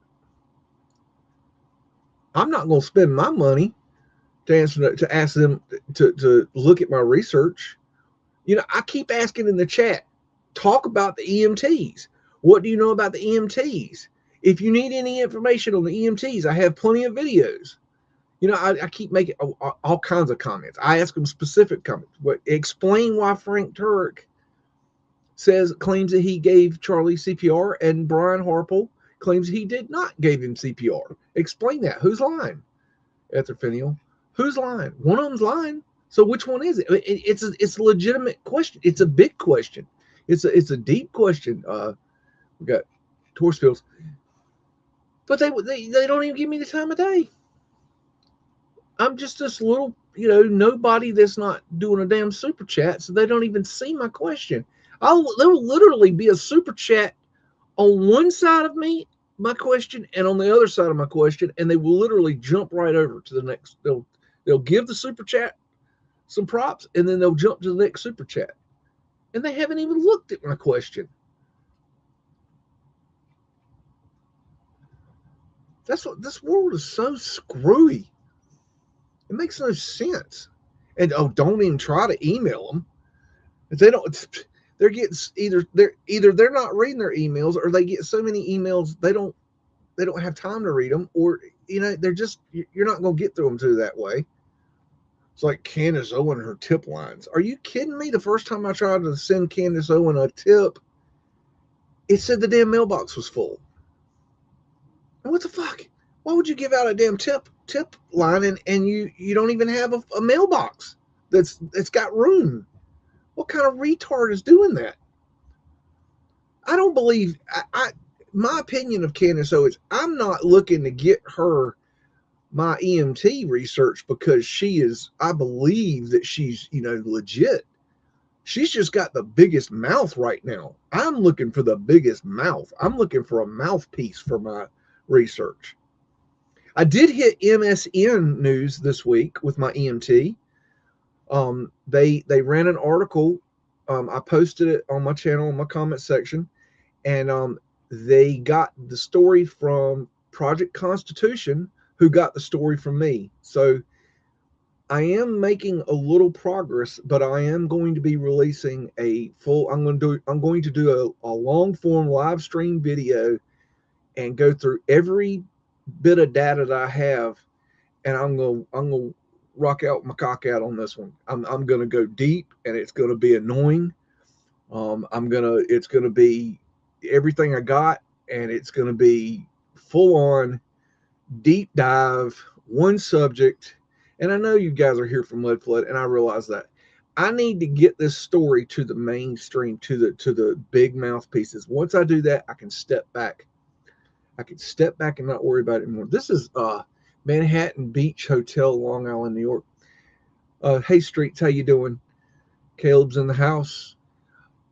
So this article is really, this EMT research is very important to me.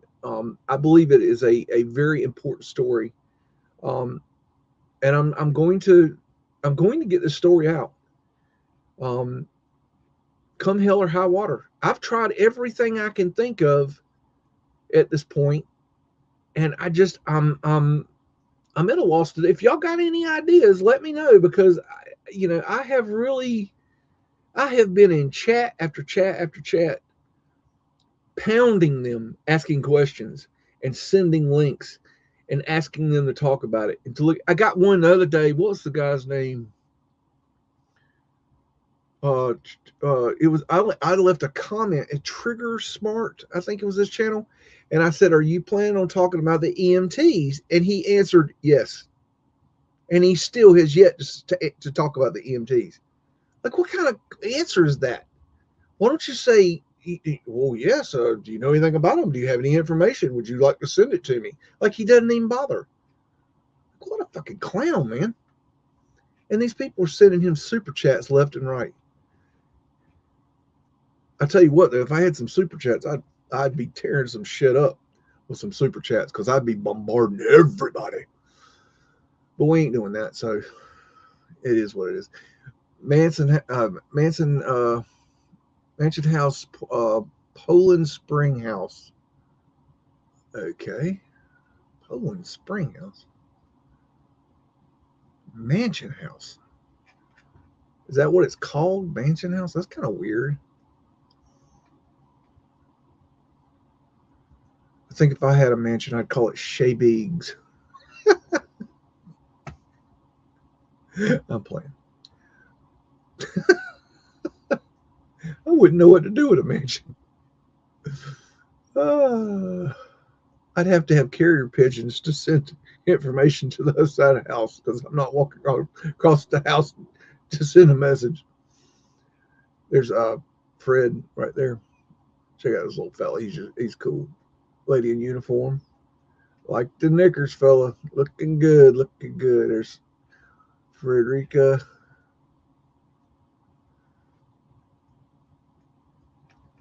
At their finial. With lightning protection going down here. I think these were added later. I don't think they actually work. That's just an opinion. I think it's just something that they sold to us. I think, here's what I think about lightning protection. The lightning is going to strike the highest thing in the area. That's what lightning does. It likes the highest thing. And so if you got trees around you that are higher than your building, more than likely it's going to strike that tree. And also more than likely, if lightning does strike you, if you've ever seen lightning strike, which I have, I had lightning strike about 20 feet away from me one time. And I literally, and I mean literally, had to check my pants. My shorts needed to be checked because that was terrifying. That you could feel the energy coming out. It was, you do not want to experience that. I will promise you that. Diamond symbology in two different ways. That is a horrible experience. I was sitting on the front porch. We were undercover, but we're sitting on the front porch, and there was a bad rainstorm. And me and my buddy Bob were sitting on the front porch. He was a roommate at the time. I had 5 roommates. It was 6 roommates. It was a 12-room house, 6 bedrooms, 12 old world house, and we had 5 roommates. Or it was 6 roommates altogether. Each of us had girlfriends. So it was at any given time you wanted to get to do anything, like go to the bathroom or use the microwave or use the refrigerator or watch the TV, you had to like pretty much arm wrestle somebody to do anything. It's not a good idea.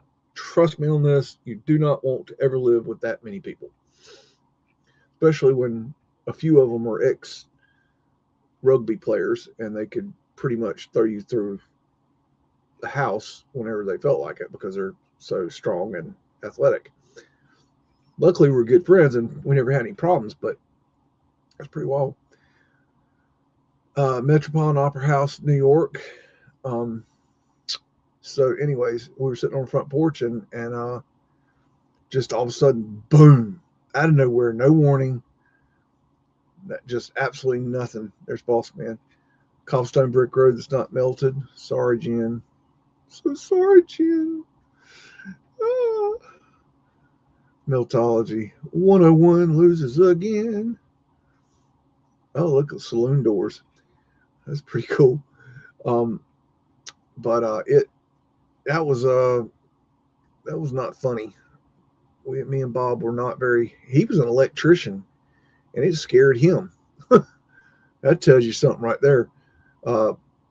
Pavement light right here. Look at these big iron bars on that window. Like, why would you do it that way? Why'd you build your building, put big arched windows in there, and then put iron bars on them? That doesn't make sense to me. The dog doesn't hunt. Fred's just over here waiting, hiding out. Look at these stairs right here. The grade of that stair is redonkulous. That doesn't make sense. That's dangerous stairs right there. A lot of people fell down stairs like this because they had too high of a grade. That's too hard on a human to step up. It's way too high. When I was building decks, like one of the things they would get us on like continually was the steps not being, they'd be an inch out of whack. Like they're an inch too short. Like or the run's too wide. It's like one little bit. If you're not like on your A game and you just a little bit out of whack, the damn inspector will, smack you down and you got to rebuild it. And it's like, are you kidding me? Like, and they're that serious about it. And it has to do, I didn't really understand that at the time, but there's pavement light right there too. Coal hole cover. This is probably pavement light right here, right next to this lady in uniform. I didn't understand at the time, but then I started looking into the grade of stairs. They had a lot of problem with the, especially over in London for some reason, a lot of problem with the grade of stairs. And they had to go in and change the stairs, rip them out, and literally change the grade of the stairs because so many people were falling and breaking their necks. It was a thing. It's like, y'all built all these stairs and then you figured out people were going to break their neck. Like you don't think that at some point y'all would have figured that out before this time period, that stairs need to be a certain grade? I think the stairs were made for different sized people. That's just an opinion. Opinions like assholes. Right? Right. 6R has, probably the best one. Right? Right. But I mean, everybody's got their own opinions. And it's okay. It's okay you have your opinions. But be careful. If you're full on just lying to people, you will get called out. Because, well, people don't like that. But it's easier for people to sell a lie to you than it is for you to learn the truth. Montreal of the Church of Notre Dame. That's a wild picture. Coal hole cover, Mudflood windows. We added some steps, more Mudflood windows.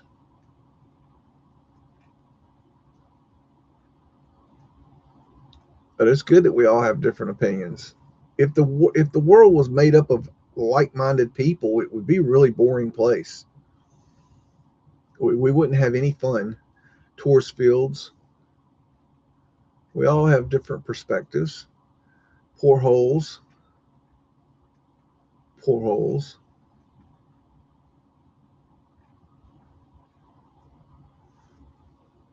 I'm always learning new shit. Stoneball finial. I always want to be learning. If at all possible, I want to learn something all the time. 4 1s for the Roman numeral. Ether cresting fencing. Ether finials. I don't know if that's vanilla skyed or not. Big smokestack here, probably for the steam plant. This building back here, that's humongous. It looks like an insane asylum. Don't know if it is, but that's what it looks like. Could be, maybe not. I don't know. Could be Rockefeller's weekend home. I don't know. Porthole, you can see it's open. That's part of the wind catcher. Here's 2 more that are open.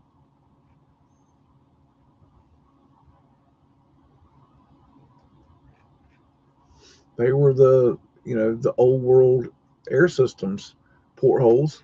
These would have opened. You didn't just. It wasn't just function over fashion. It was or fashion over function. It was both. That's the old world could do both. This is function and fashion all in one thing. A beautiful window, and it was functional. It had a purpose. It wasn't just a solid window. Unscrubbed cartouche. I thought it was funny when I first started talking about cartouches. People had no earthly idea what I was talking about. Like they were cartouche. They thought I was talking about Egyptian cartouches. And I'm like, no, not Egyptian cartouches, architectural or cartouches. They still didn't know what I was talking about. So it took time. We've kind of started to overcome that now. I think people are kind of starting to get it, that there's this thing called an architectural cartouche. But it was funny just how in the beginning, when I first started doing this, how people fought me on this. That's not Egyptian, you idiot. Stuff like that. I was like, no, I didn't say it was, you moron. And a lot of you realize that, you clap at me, I'll clap right back at you. I have no problem talking shit to you. I'm old school, and we didn't. What did Brian Harpole say in his interview? He says, put you in the Wayback Machine. And what he means by that is back in the day, we had a problem with somebody. We worked it out. We talked about it, in person. And if the talking ceased to work, we went to taking care of it physically, and that worked it out. And you know, one person shut up. I mean, it's just, you know, it comes a time to put up or shut up, and that's the Wayback Machine, and I get that. But today, it's all a bunch of bullshit. See, here's the problem though. The people of my generation, Gen X, we're pretty cool people.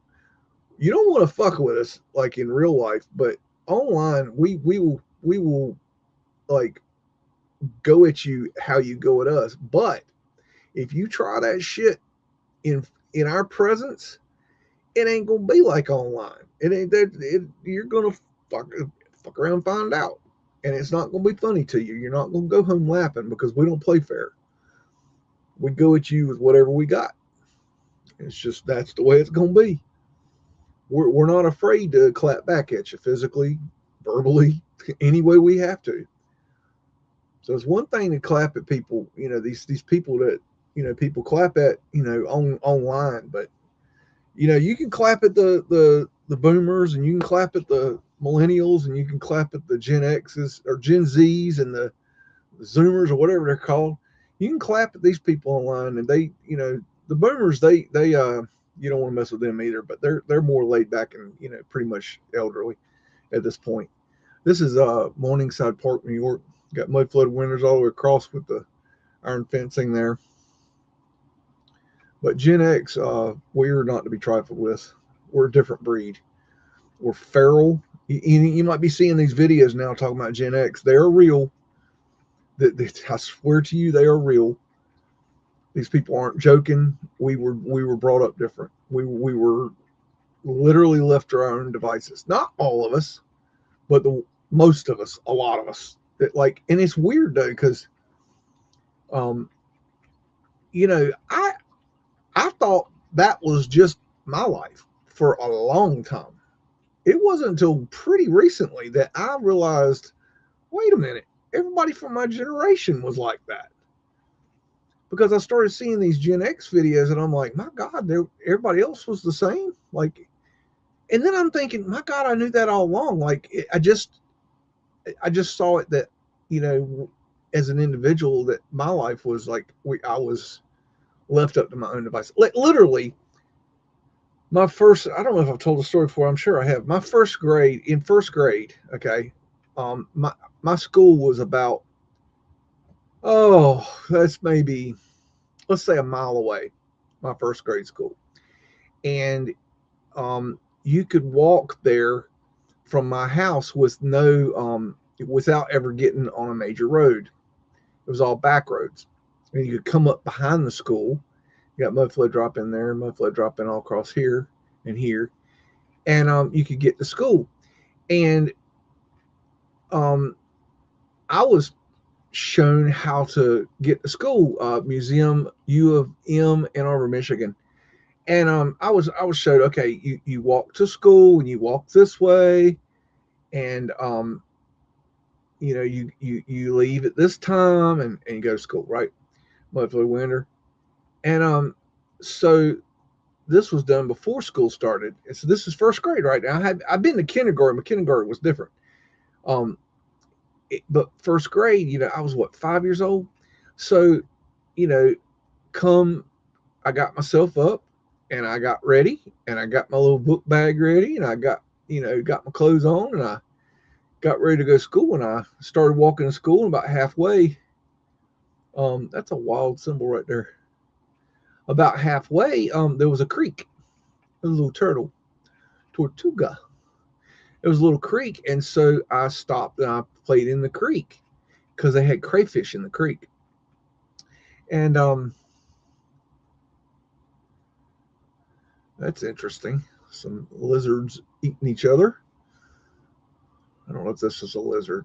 This is a lizard. I'm not sure about this thing. That's interesting, though. I wonder what that thing is. That's pretty. And so I would play with the crayfish, and I'd put them on the little board, and I'd run them through the little creek, and I just had the best time. It was so much fun. And so then I'd hear the bell ring, and I'd go home. The bell at the end of the day, and I'd walk home after fencing and finial. So I would spend all day in the creek, and so the next day and the next day and the next day, the whole first week, Monday through Friday, I went and I played in the creek. I left at the proper time, and I walked halfway, and I got in the creek, and I started playing in the creek and playing with the crayfish, and played in the crayfish all week and all day, and then the bell would ring, and I'd go home. And at the end of the week, that at the end of the week, the school called and they said, "Is John planning on attending school?" And it was like, "Well, yeah, yeah, he was there all week." And well, no, he wasn't. This is Nathan Cobb House, a summer cottage, Ormond, Florida. So yeah, I was told to, show me where you've been going all week. So I walked and pointed out my little secret creek and my crayfish collection.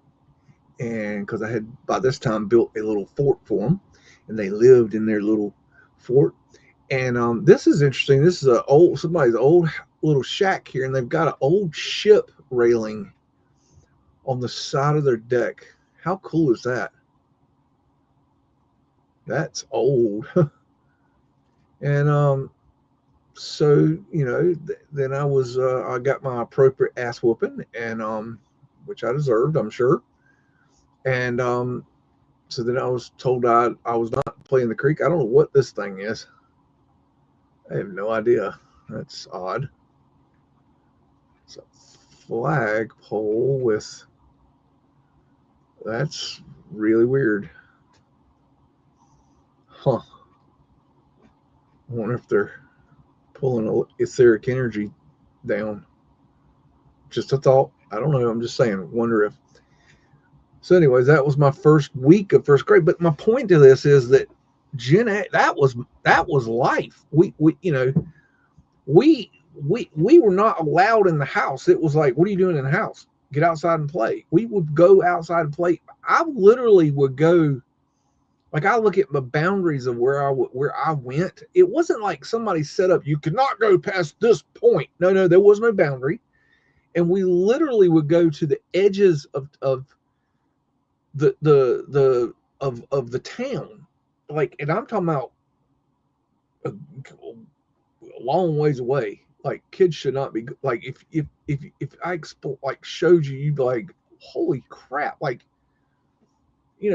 y'all went that far. Like, yeah, we went, and we went everywhere. We had trails through the woods long before they built a lot of the roads, and so we would traverse between these trails in the woods that we made to go to each other's houses, and we'd have kids all over town that were part of the our little gang, and we had forts back there with you had the big kid forts and the little kid forts, and when the big kids weren't in the big kid forts, the little kids would raid them. And I mean, we were freaking feral, and that was just the way it was. We were just absolutely on our own.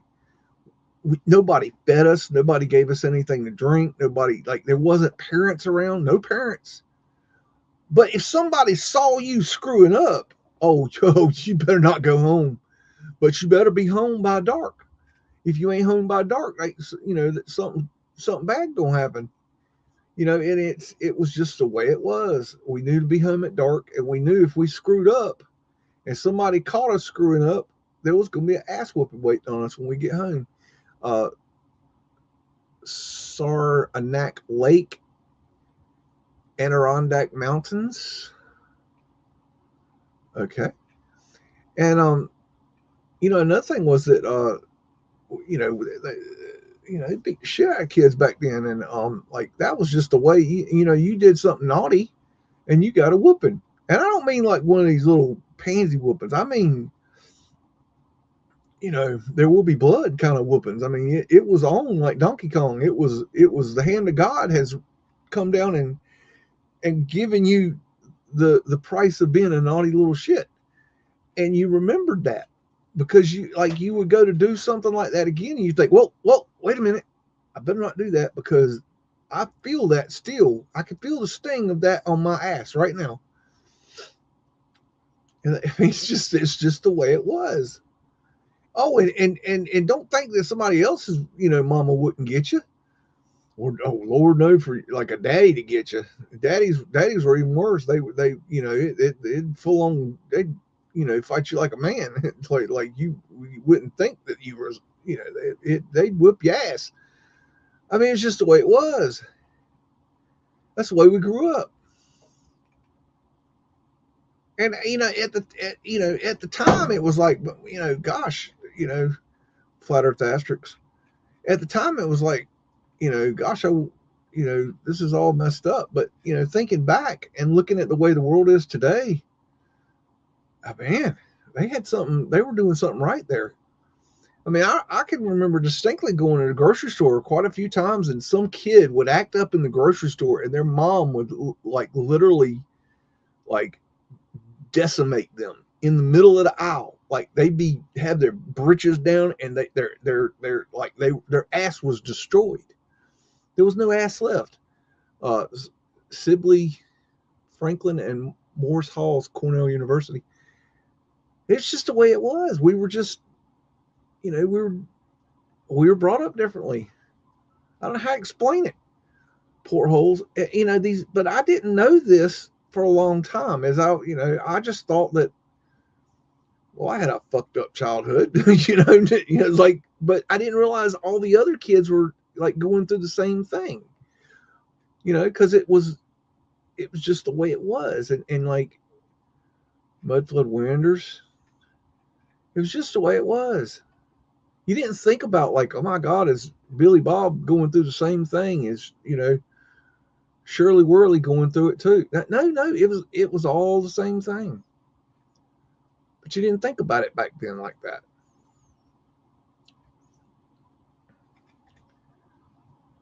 That looks like a deer corn dispenser.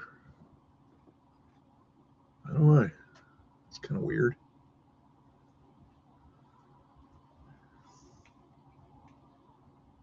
We just do things differently. We had the best music. We grew up in the 80s, so we rock. It was the best times. And the world got worse and worse from there. I think we arguably had the best time to grow up in. We have seen it all. So much we have seen, that has changed the world. I remember distinctly how, if you wanted to eat, you ate what was put in front of you, and you ate at dinner time because we didn't have a microwave, and ain't nobody going to heat it up for you. And you better not touch the stove until you get a little bit older. And it's like, why am I cooking your dinner? You cook it yourself. I was doing my laundry when I was little. I could cook. There's pictures of me making breakfast when I was 3 years old, sitting on the counter making pancakes. I'm up there with the bowl and everything, stirring that shit up, and you get me some pancake batter going. I still make a mean omelet. That my omelet's one of my secret go-tos. Don't make me pull my omelet out on you. Look at that wrought iron railing. That's beautiful. The fleur-de-lis. So unnecessary. Why do you need that? What is the point in all that? Oh, we got some photo manipulation up there. Mudflood Winder. Check out this photo manipulation here. They've kind of chopped off the side of that roof there. Look at that cymatic pattern. Very cool. It was good times though. I mean, it was great. I couldn't have picked a better time. Like today's kids, I mean, my God, they don't know shit. They don't know Dick from Dickola. I mean, it's sad, really. There is good music out there. I find good music all the time, but people don't know what it is. I believe that's a fleur de lis. They, the ivy growing up the building. They think Taylor Swift is good. Mudflood windows. I saw somewhere where there's two kinds of concerts now. You got the concerts that are being held for the people with money, and the concerts that are being held for the people without money. And the difference being it's a $500 ticket and a $20 ticket, and it's two different, you know, um, two different kinds of experience. You've got this high production. Some of these productions, I used to be in audio video production, and I watch these videos, of the production setups, still to this day, because that was an industry I was in. I really loved it, and I wish I hadn't have gotten out of that industry. I got out because I was made an offer I couldn't refuse, and it ended up being a bad offer. It was a good offer. It just went to shit, and there was nothing I could do about it. It wasn't my fault. It just went hell in a handbasket. The business, it was a corporate takeover, and it was nasty, and that's a whole nother story. But I look at these productions now, and they're incredible. I saw this video this week. I'm sure a lot of you have seen it. This is St. Paul's Church in St. Paul's Building, New York. I saw this. There is a church, a mega church. I tell you what, now these mega churches are pure, just absolute sin. But they had this mega church now that's got these. They're doing this production for Christmas that's got these drummer boys that are flying in from the roof and going up and down over the crowd. There's like 20 of these guys or something, and they're floating up in the air on wires, playing their snare drums that are lit up with LED lights. And I'm thinking, my God, what has that got to do with God? Seriously, Tartarian line, that has nothing to do with God at all. That is literally the devil selling his wares. I don't believe in the devil either, but that's just the terminology. It's the evil, the darkness of the world. Is that a guy standing on the side of the building? I don't know. That's weird looking. Yeah, I'm sorry, but it's ridiculous. Church is bad enough. I mean, it should be outlawed that people go to church and sing. If you don't sing on a daily basis, or you don't practice in the choir, you shouldn't sing, because you can't sing. And then they make people sing, and they create this tone that sounds like a dying cat. Tartarian lions. It's horrible. It's absolutely horrible. My Lord is of thee, Lord have mercy. That's what it sounds like, and it's people doing their best to sing the hymns, but it sounds like a dying cat on methamphetamines. It's horrible. Look at this ether antenna. And it's all to create a negative energy. I'm sorry, that's a negative energy. You're not like singing to God. You're singing to a legion of demons there. And that's my opinion. I mean, I've always just absolutely hated that. I mean, I have distinct memories when I was a little boy thinking, why are they letting these people sing like this? It sounds like a just horrible. Why would they do that? And then they'd be like, you need to sing. I need to sing. I don't sing. Why would I sing? I can't sing. I don't sound like you people. Look at this ether finial. That's weird how it's got this piece going over the top here. This wind catcher. Portholes.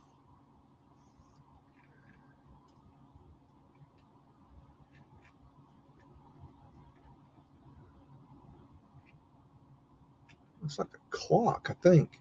Hard to tell. Coin with a Q. Oh, here's a clock.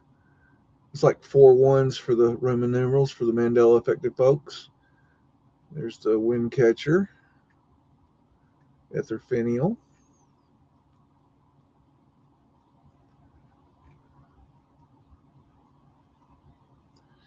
State Hospital, Utica, New York.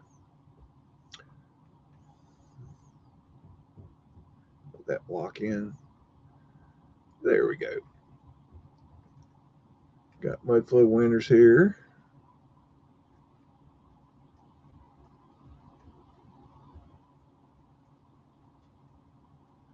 Arc light.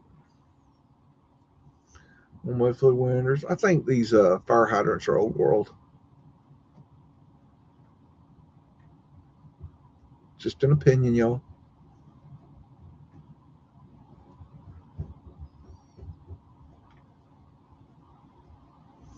Massive columns. At their antenna.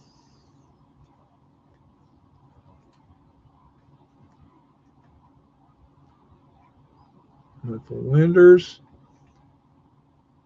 That's interesting. I don't know what that is. Could be a yeah, I think it's a fire hydrant, but I'm not sure. Got some problems on the negative there. Kind of weird. Sydney's circular quay showing wool stores and horse buses and hansom cabs. Hansom cabs. Okay. So there's Frederica. Not seen a donkey yet. Looking for them donkeys.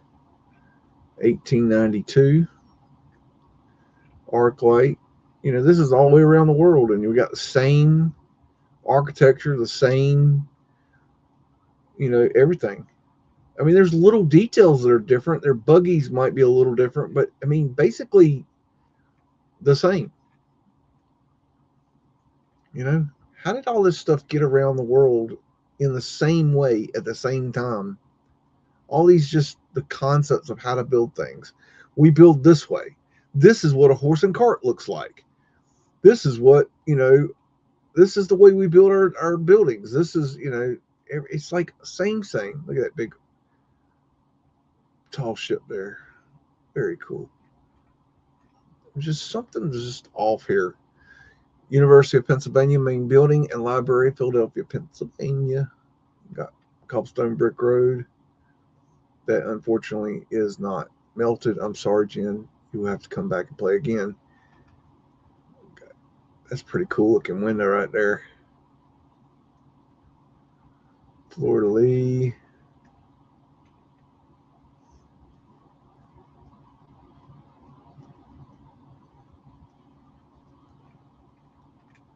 Mudflood window right there. There's another one poking out.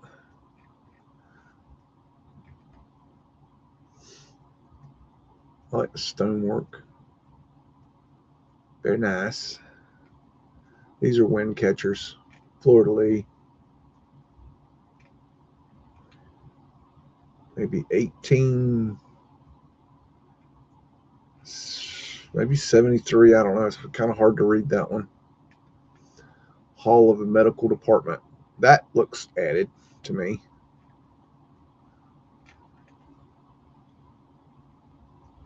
Mudflood winders, in case you need them. Another old world fire hydrant. Chimney stack here.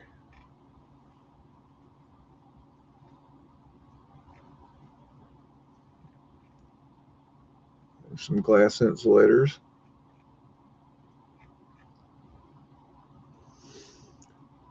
Unloading ore from whaleback ship, and this is Buffalo, New York. This is a whaleback ship right here. Somebody asked me a long time ago, what is that? What kind of ship is that? And I said, well, I don't know. So I went and looked for it, and this is called a whaleback ship. It's just a funky type of ship. I think these are old world, these lighthouses. I don't think that they were necessarily what we're told, but it remains to be seen. Look at the technology here. The mechanisms, the construction. That's impressive, I think, for that time period.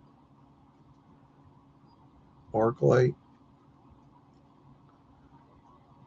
Pretty impressive. Veterinary College, Cornell University. Let it lock in. Boom. Architectural urn. Big tall door, about a 12-footer.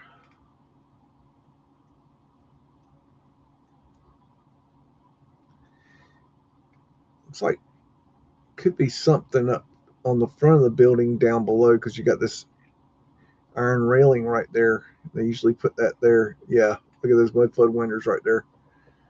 Iron railing guarding you from falling in. Why would you go through the process of putting windows below ground and creating these holes that people could fall in? Then we're going to put up iron railings around it because they're so dangerous that we have to protect people from accessing them or falling into. I mean, it just doesn't make any sense. It's like they took no effort to think about safety or logistics or engineering of the building. I mean, it's like you can build like this, but you can't think that stupidity right there through. It doesn't make any sense. And then you get the mainstream narrative coming in. Well, they needed a light below the ground level in the basement so they could use the ground level floor, the basement floor, because it's an extra floor they can make utilize it because why? What are you talking about? Just build it above ground, you moron.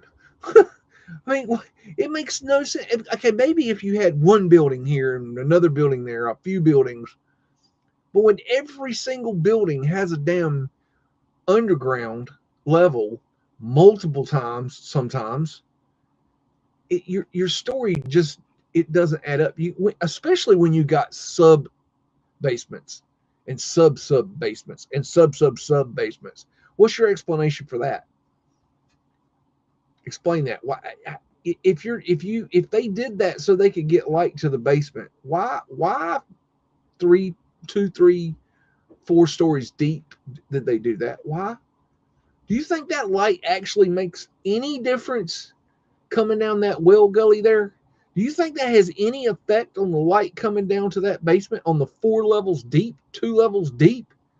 Really? Do you think it really even has any effect on the first level deep? Why did they have pavement light? Diamond symbology. You know, prism glass. This is a official Vanilla Sky image. If you look at the background, you will see what I am talking about. You see here they messed up Stoneball finial there. The pavement light supposedly had prism glass on it so that it would angle the light down into the basement.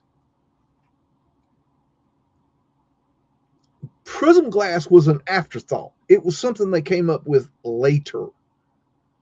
So what's your excuse about why you built it? Look, they cut into the brick there. Well, what's your excuse as to why that they built that originally? Got some Roman numerals here. If somebody wants to put it in the chat what it is. Eagle representing the Phoenix. I also believe it could represent the Taurus field of the holographic Earth that I believe we are residing in. And you can see the Vanilla Sky all around the flagpole there.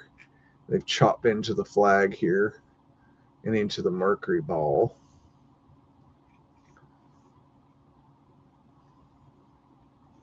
It just doesn't add up. The windows and doors below ground are key to this research. You can see the color of the background right here as opposed to the white. And no, that's not a chemical process. Jackwagons. You know who you are. Stoneball finial. Stoneball finial. It's been chopped up. I think this is a symbol. Diamond symbol. It means something. I don't know what it means, but I think it's got some meaning to it. You can see the Vanilla Sky there. Look how choppy they did it here. It started scraping here, but then gave up.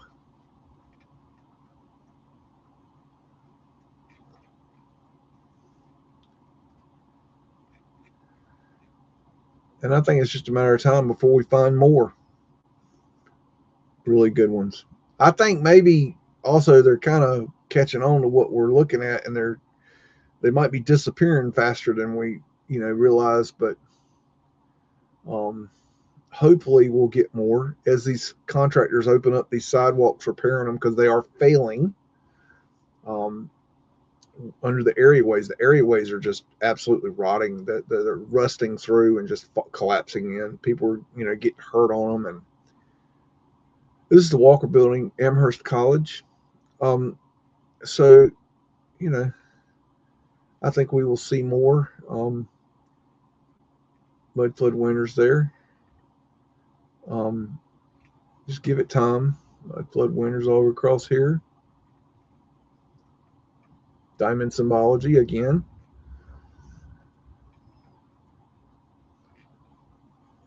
Vescopisis. Vescopisis with the diamond symbology. Taurus field. It's all Tauruses. Florida Lee.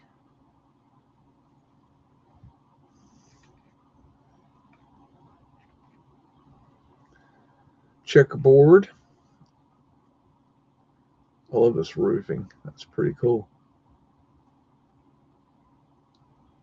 It's an interesting little fella. Maybe a winged dragon? Hard to say. There's more diamond symbology. Ether finials here. Florida Lees. It's like a sun symbol. Look at that ether finial there. That's wild. Where they getting some of that juice out of the air up there? The higher up you go, the more you can draw out. These little faces right here. Like, how unnecessary is that? Right there. Check out this little winged tiger thing. That's pretty wild. Look at the mounts for that gutter.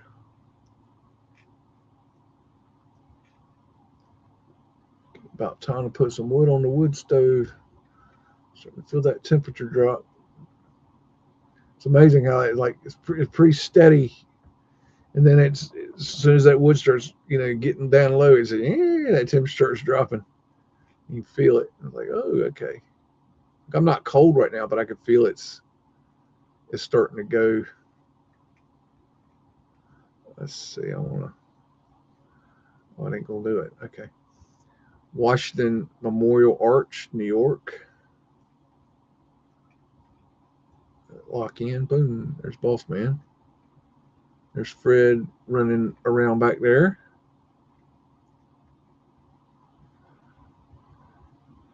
Portholes.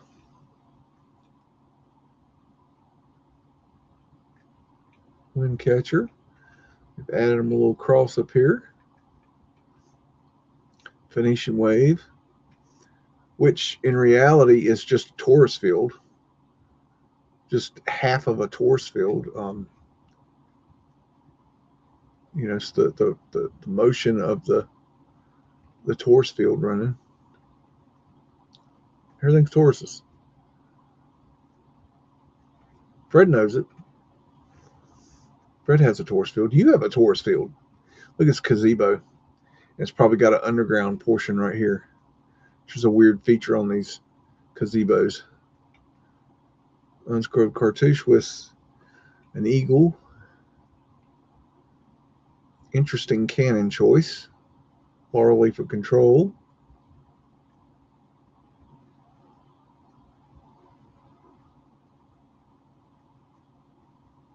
Directed by the city of New York. People of the city of New York. Unscrewed cartouche. Acanthus leaves here and here.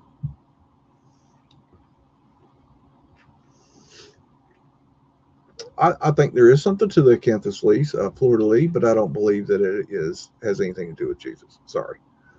Jesus is not to burst your bubble, but from my research, and this is my opinion, and I have done a lot of research. But Jesus is an amalgamation of several historic figures, and they were blended into one story and then used. It was created by the Flavius Josephans, and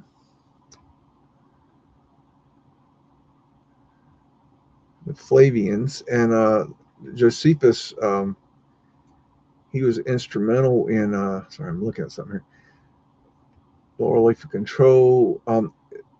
Josephus was instrumental in writing up this story, for the historical record. But it's all just they came up with they basically they couldn't get the people, they couldn't control the people. The people were just too wily. They just weren't fighters. They didn't want to get behind the emperors. They wanted their bread and circuses, and they wanted to sit on their ass, and they wanted to worship their Sol and Benedictus and things like this. They just wanted to chill, and the emperors wanted them to obey, give to Caesar what's Caesar's, as they said. But this is Washington Boulevard, Detroit, Michigan. So anyways, it's just a long drawn up, and the Jewish thing is all from Egypt. So you have to go to Egypt to find the answers there. Here's Mudflood drop in here, lady in uniform, man in uniform. But I would look at Akhenaten if you really want to go deep diving. Mudflood Winders down here. But it's all, one religion. They would stand on one religion would stand on the shoulders of another religion.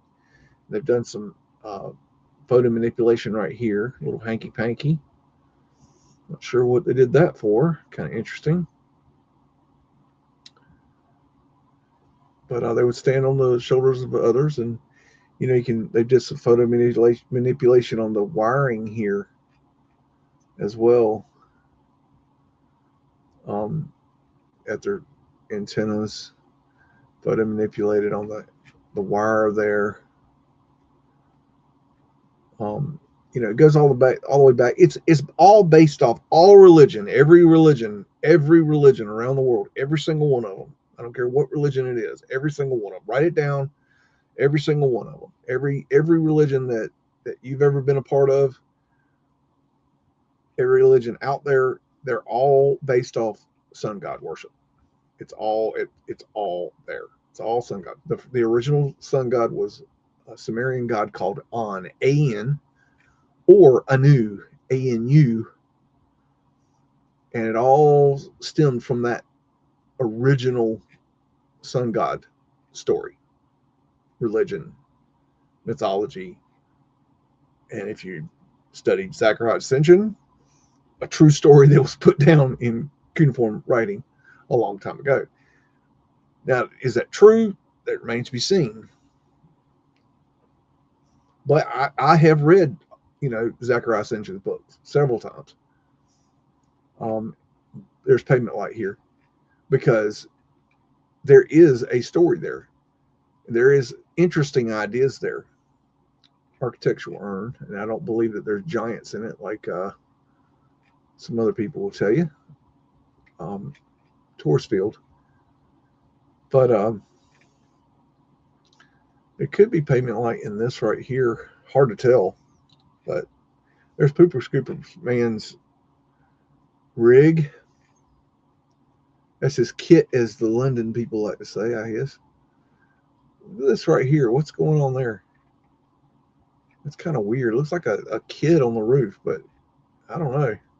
They did have kid chimney sweeps. They had kid chimney sweeps. I know they did this in England, but they would send them down the chimneys because they were small enough. Washington Monument, as above, so below. Very cool. And I don't know if many of you knew this, but there is an actual model, 13-foot model underneath the ground that can only be viewed with special access underneath the ground on this site somewhere, out here somewhere, that is surrounded by a brick wall, a round brick wall. There's a model, a 13-foot model of this monument, this obelisk under the ground. Most people don't know that. There's also, the story where this portion here was built, this portion below was built first, and this portion here was built later, which is interesting. But that is one big ether, grabbing device. And look at this chimney here with, got the point on there. You have to wonder if that could be turned into a etheric, torus field. I don't know. Something to think about. But yeah, there is a 13-foot replica, or as the way I heard it, it was used as the kind of like the model to build this, but it's like, why is it underground? And like, why did you build it underground? Why is it, was it above ground once? Like, there's all kinds of weird questions, but I've showed it on this channel before at some point. I know I have. I showed a video of it. Waukesha Hotel, Hot Springs, Arkansas. So, you have to go back and watch an old video. It's there somewhere. But you can probably just find it on YouTube, like I did. Now that you know about it. I couldn't begin to tell you what video I did. I've done so many of these at this point, I have no idea what I'm doing anymore. I'm so, like, knee-deep in this. I don't, it's amazing how many of these shows I've done. I mean, this is episode 23 of this version of the show. There's been multiple versions of the show. I originally started out not doing it live, recording on the computer, and then it was taking me 8 hours to do one video, because I would do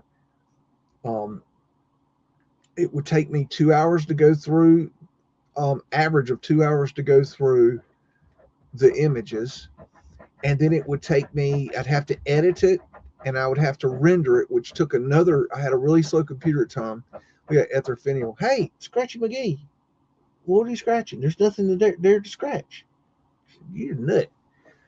And it would take me 2 hours to edit it and render the video. So that's 4 hours. Then it would take me 2 hours. At the time, I had very slow internet. It took me 2 hours to upload the video. And then I had to wait for it to clear YouTube, copyright. And then I had to do the show, which was another 2 hours, because the video was 2 hours. So it took me 8 hours to do a 2 hour video. And then one day I'm like, why am I doing this? I must be a pure nut. Why don't I just do this live? It'll take me however long it takes me, and then I'll be done. And then I could just, download it later. And that's what I did. And so then I changed the show. But anyways, there's been several incarnations of this show, for better or worse. I don't always get it right. Mudflood Wanders. One time I wanted to do a show called Beagle Files Live, and that just didn't work for me. I just did not have. I needed somebody basically sitting beside me, that I could have them do what I needed them to do, because I needed somebody to document the evidence I was finding live, and it's like impossible to do while you're doing it. It just takes too much time, so I dropped that idea. 1892 on that cartouche. I mean, it was a cool idea, and if I could have done it, it would work. I tried it, and it just didn't work for me. It just took this is interesting. We got a chimney popping out of a chimney. So this is a wind catcher, and then they added a chimney inside the wind catcher. Actually, this is, I don't know. That looks almost like a sewage vent pipe, but why you would run that through the chimney, I don't know. Let's heat up the poo as it goes through. I don't know. That's really weird. Look at all these little cartouches here. But I've done quite a few of these shows over the years. I took a break for a while. Just the work I was doing was just whooping my ass, and you know, it got to the point where it's just easier just not to do it. But then, you know, I really missed it. I really missed you guys, and I really missed, you know, doing this. And so I basically forced myself to come back, Mudflood Winters. Um, Even though it was, you know, I'm like, God, I'm tired. You know, it's just extra something to do in a week. But then, you know, I'm glad I did, because look, they've taken the statue out of these niches here. Phoenician shell. I'm glad that I did it, because I really it gives me a special, you know, cap to the week. Um, so it's a good thing. It took me a hot minute to get back in the driver's seat, but now I'm there, and we've been going for a while now, rocking out pretty good. Wesleyan Methodist Church, Savannah, Georgia. Little Mudflood Winters there. I I I can't say for sure, but I've definitely walked this area before. Um, I've definitely walked in this area before. It's beautiful. Just Savannah is an amazing place. Etherfinial. Savannah is a really cool old world city. It's old. Did some photo manipulation there. Etherfinial. Did some photo manipulation here for whatever reason. Don't know why. Sometimes it makes no sense. Etherfinial. Wind catchers. Etherfinial. Savannah is just really pretty. I've still got, where is that? I've got it hanging on. Yeah, right here on the wall. This I've got this rose that as I was walking downtown Savannah one time, this little black boy came up to me, and he asked me if I'd like to buy um a rose, and he said it's two for $5, and he sold me two of these. They take these reeds that are dried reeds, and they fold them into a rose shape, and I bought the 2 for $5, and he made them right there in front of me. And you know, that thing is still sitting. I've got it hanging off something up here, and it still looks like the day he handed it to me. And that was in 2007, I think. Amazing. West End, New Orleans, Louisiana. Better lock in. Boom. Okay. Arc light. Savannah's just really cool.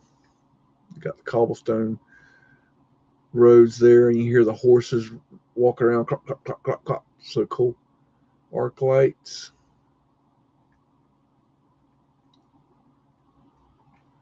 There's an arc light for you. Look at the smoke coming out of that thing. Good grief.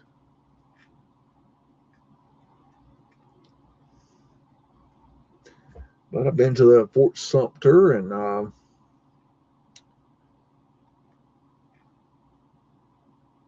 Savannah. That's Charleston, isn't it? Charleston.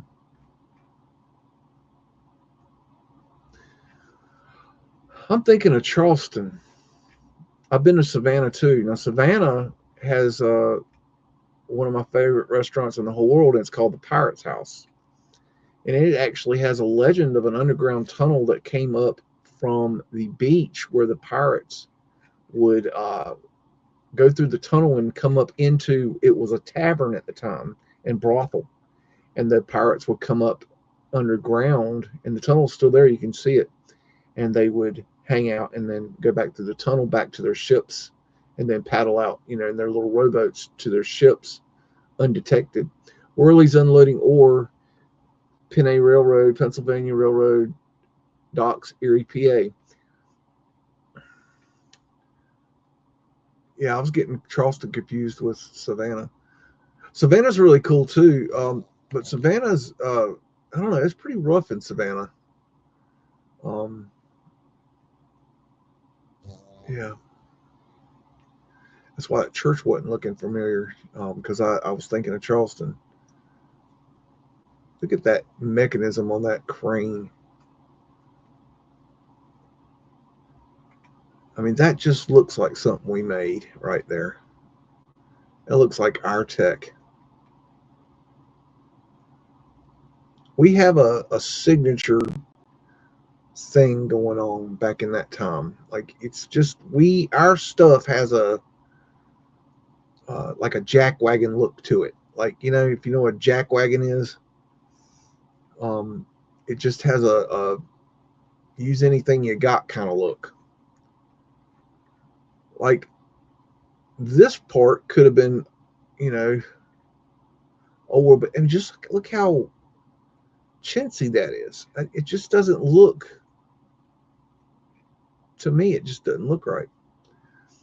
White and Berkeley Halls, Yale College.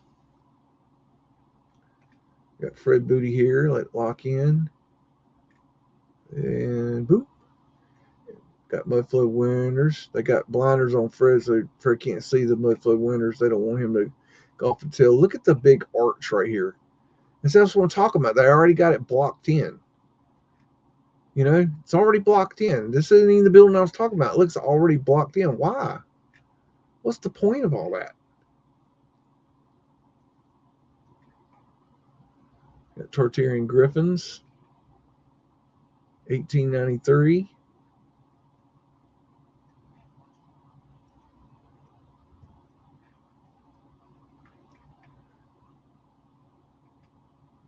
Huh. I don't know what that is. That's weird looking. I don't know. Got me on that. Mudflood Wanderers.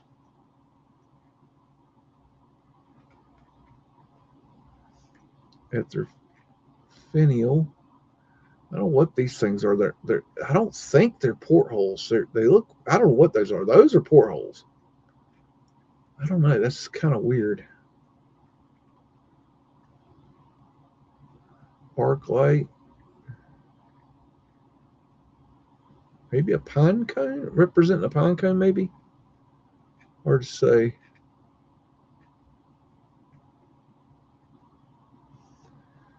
Woodward Avenue at the campus Martis, Detroit. Lock in. Boom. Butter hat. Dude right here. Ladies in uniform. Mary Poppins right here. Look at this Tartarian line water fountain here.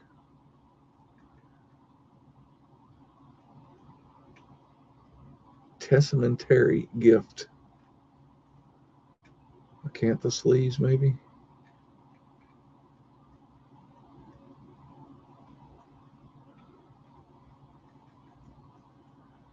They've done some photo manipulation of this sign right here. CAS.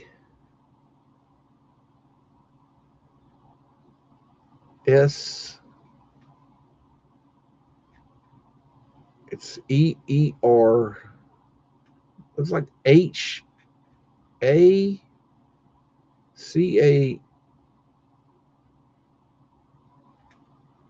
Shearer? I don't know. That's weird. Wow, why do they do stuff like that? Like, I don't know. It's just very strange. Like if I'm going to cover that sign up, why don't I just cover it up with, like, the color of the background or something, so it doesn't stand out like a sore thumb? It just doesn't make sense to me. I don't know. At their finial, at their cresting and fencing. wind catcher there. Big arches. Beautiful awning right there. Don't jump, fella. Probably got to pay more taxes. They need those taxes. There's a moonlight tower, which have now been moved to Austin, Texas, if you want to see those. And you can see one in the movie Dazed and Confused. They have a great scene with a moon tower. Lots of ladies in uniform. Got a mini lady in uniform. This is the base of the moon tower. And they had to go up there quite often to change the light bulbs. But they lit this whole area up with bright light, and it basically created what looked like, you know, a full moon night outside at night. Porthole. There's another porthole. And it's, you know, it's pretty interesting technology. We got crane right there. Portholes across here. It's the Detroit Opera House. It must be the opera lady. Florida Lee. Arched Windows. Wonderland. Vaudeville.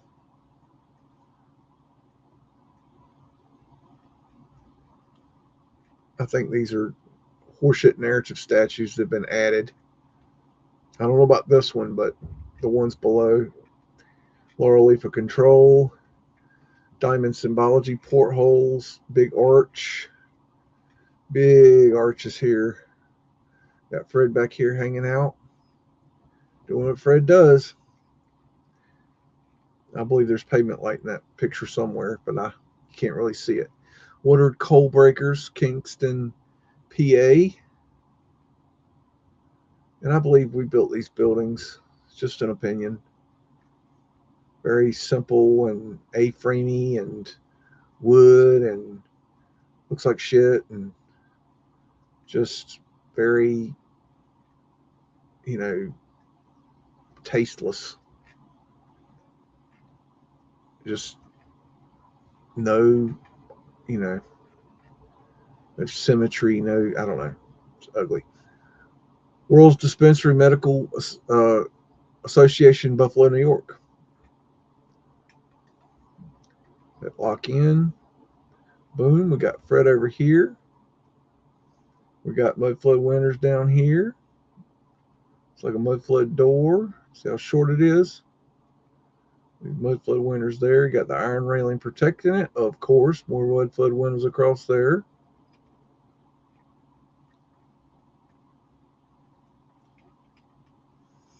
Some detail there on that side. Arc lights. Dog toothing.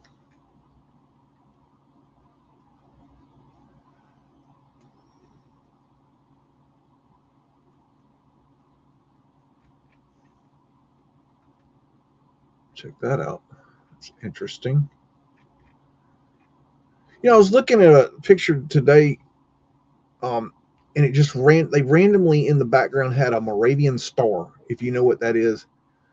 And it just kind of hit me. I was thinking, you know, that in a nutshell is a compass rose, a three-dimensional compass rose.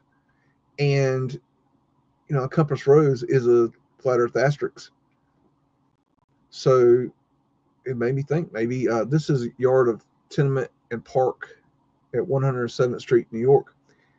And just shows you how they do their laundry, which is interesting.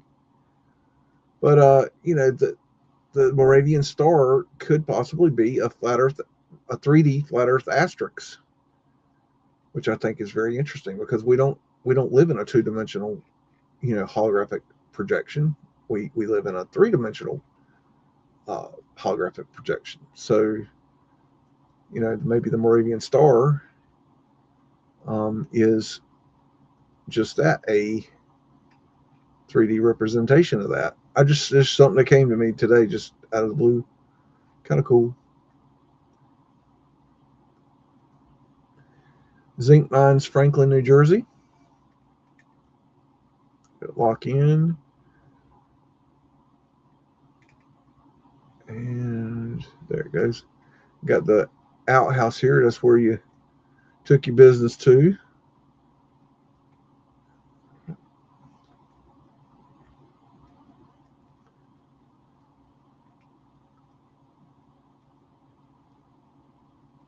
Imagine we built all this, not seeing anything significant except for this. I could see that being old. There's Fred. Fred's always on the job. But somebody had to bring it all in. Somebody had to. I mean, who else is going to do it? The donkey that we never find? I don't know. I don't know. I hope y'all had a good time. I need to go ahead and get on with my evening. It's time to put wood on the stove, and I got to get to bed. I've got to get some more rest. Get my foot feeling better. It's barking at me now. This damn sciatic nerve ain't no joke. Any of you know about that? It is basically an unpleasant experience. It makes you an ill bastard too. But I've been pushing through, and I've given you about all I can give you tonight. But just so you know, right now, as of right now, I am planning on doing a Christmas show. Right now, nothing special. Just I was just thinking, go live and throw caution in the wind, let the chips fall where they may, and we just give you guys and gals, ladies and gentlemen, naughty and nice list, just give you somewhere to go other than talk to your relatives that think you're pure tea crazy, and give you a little break. But I don't know, I don't have anything planned, and I may come up with something between now and then, but right now the plan is just to be there, and give you somewhere to be. And if you don't have anywhere to be, it'd be nice to have you join me. I don't know what time yet.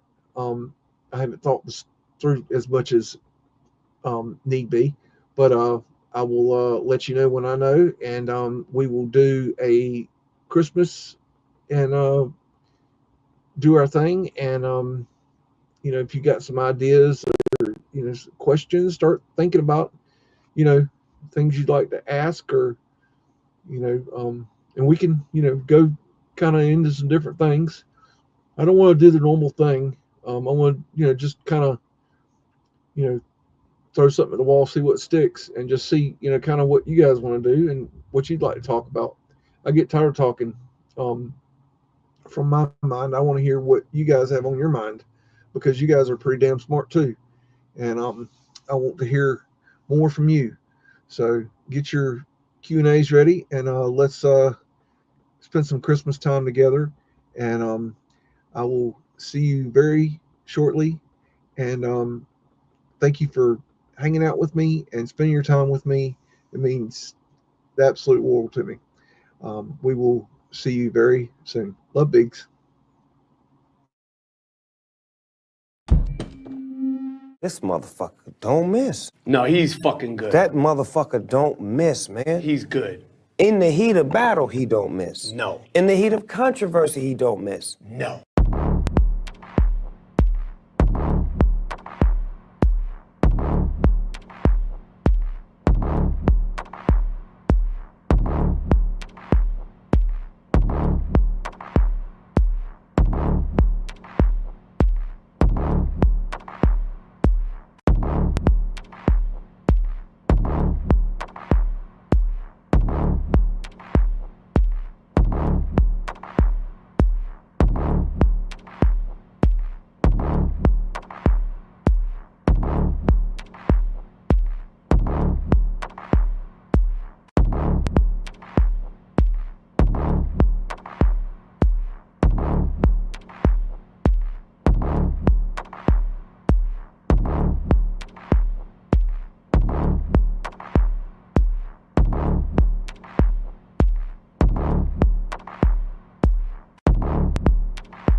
mystery.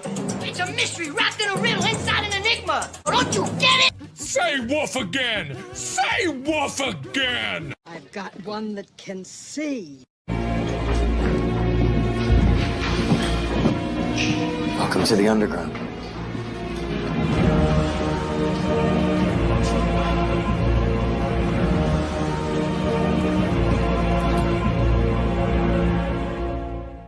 This is my kung fu, and it is strong. See you later.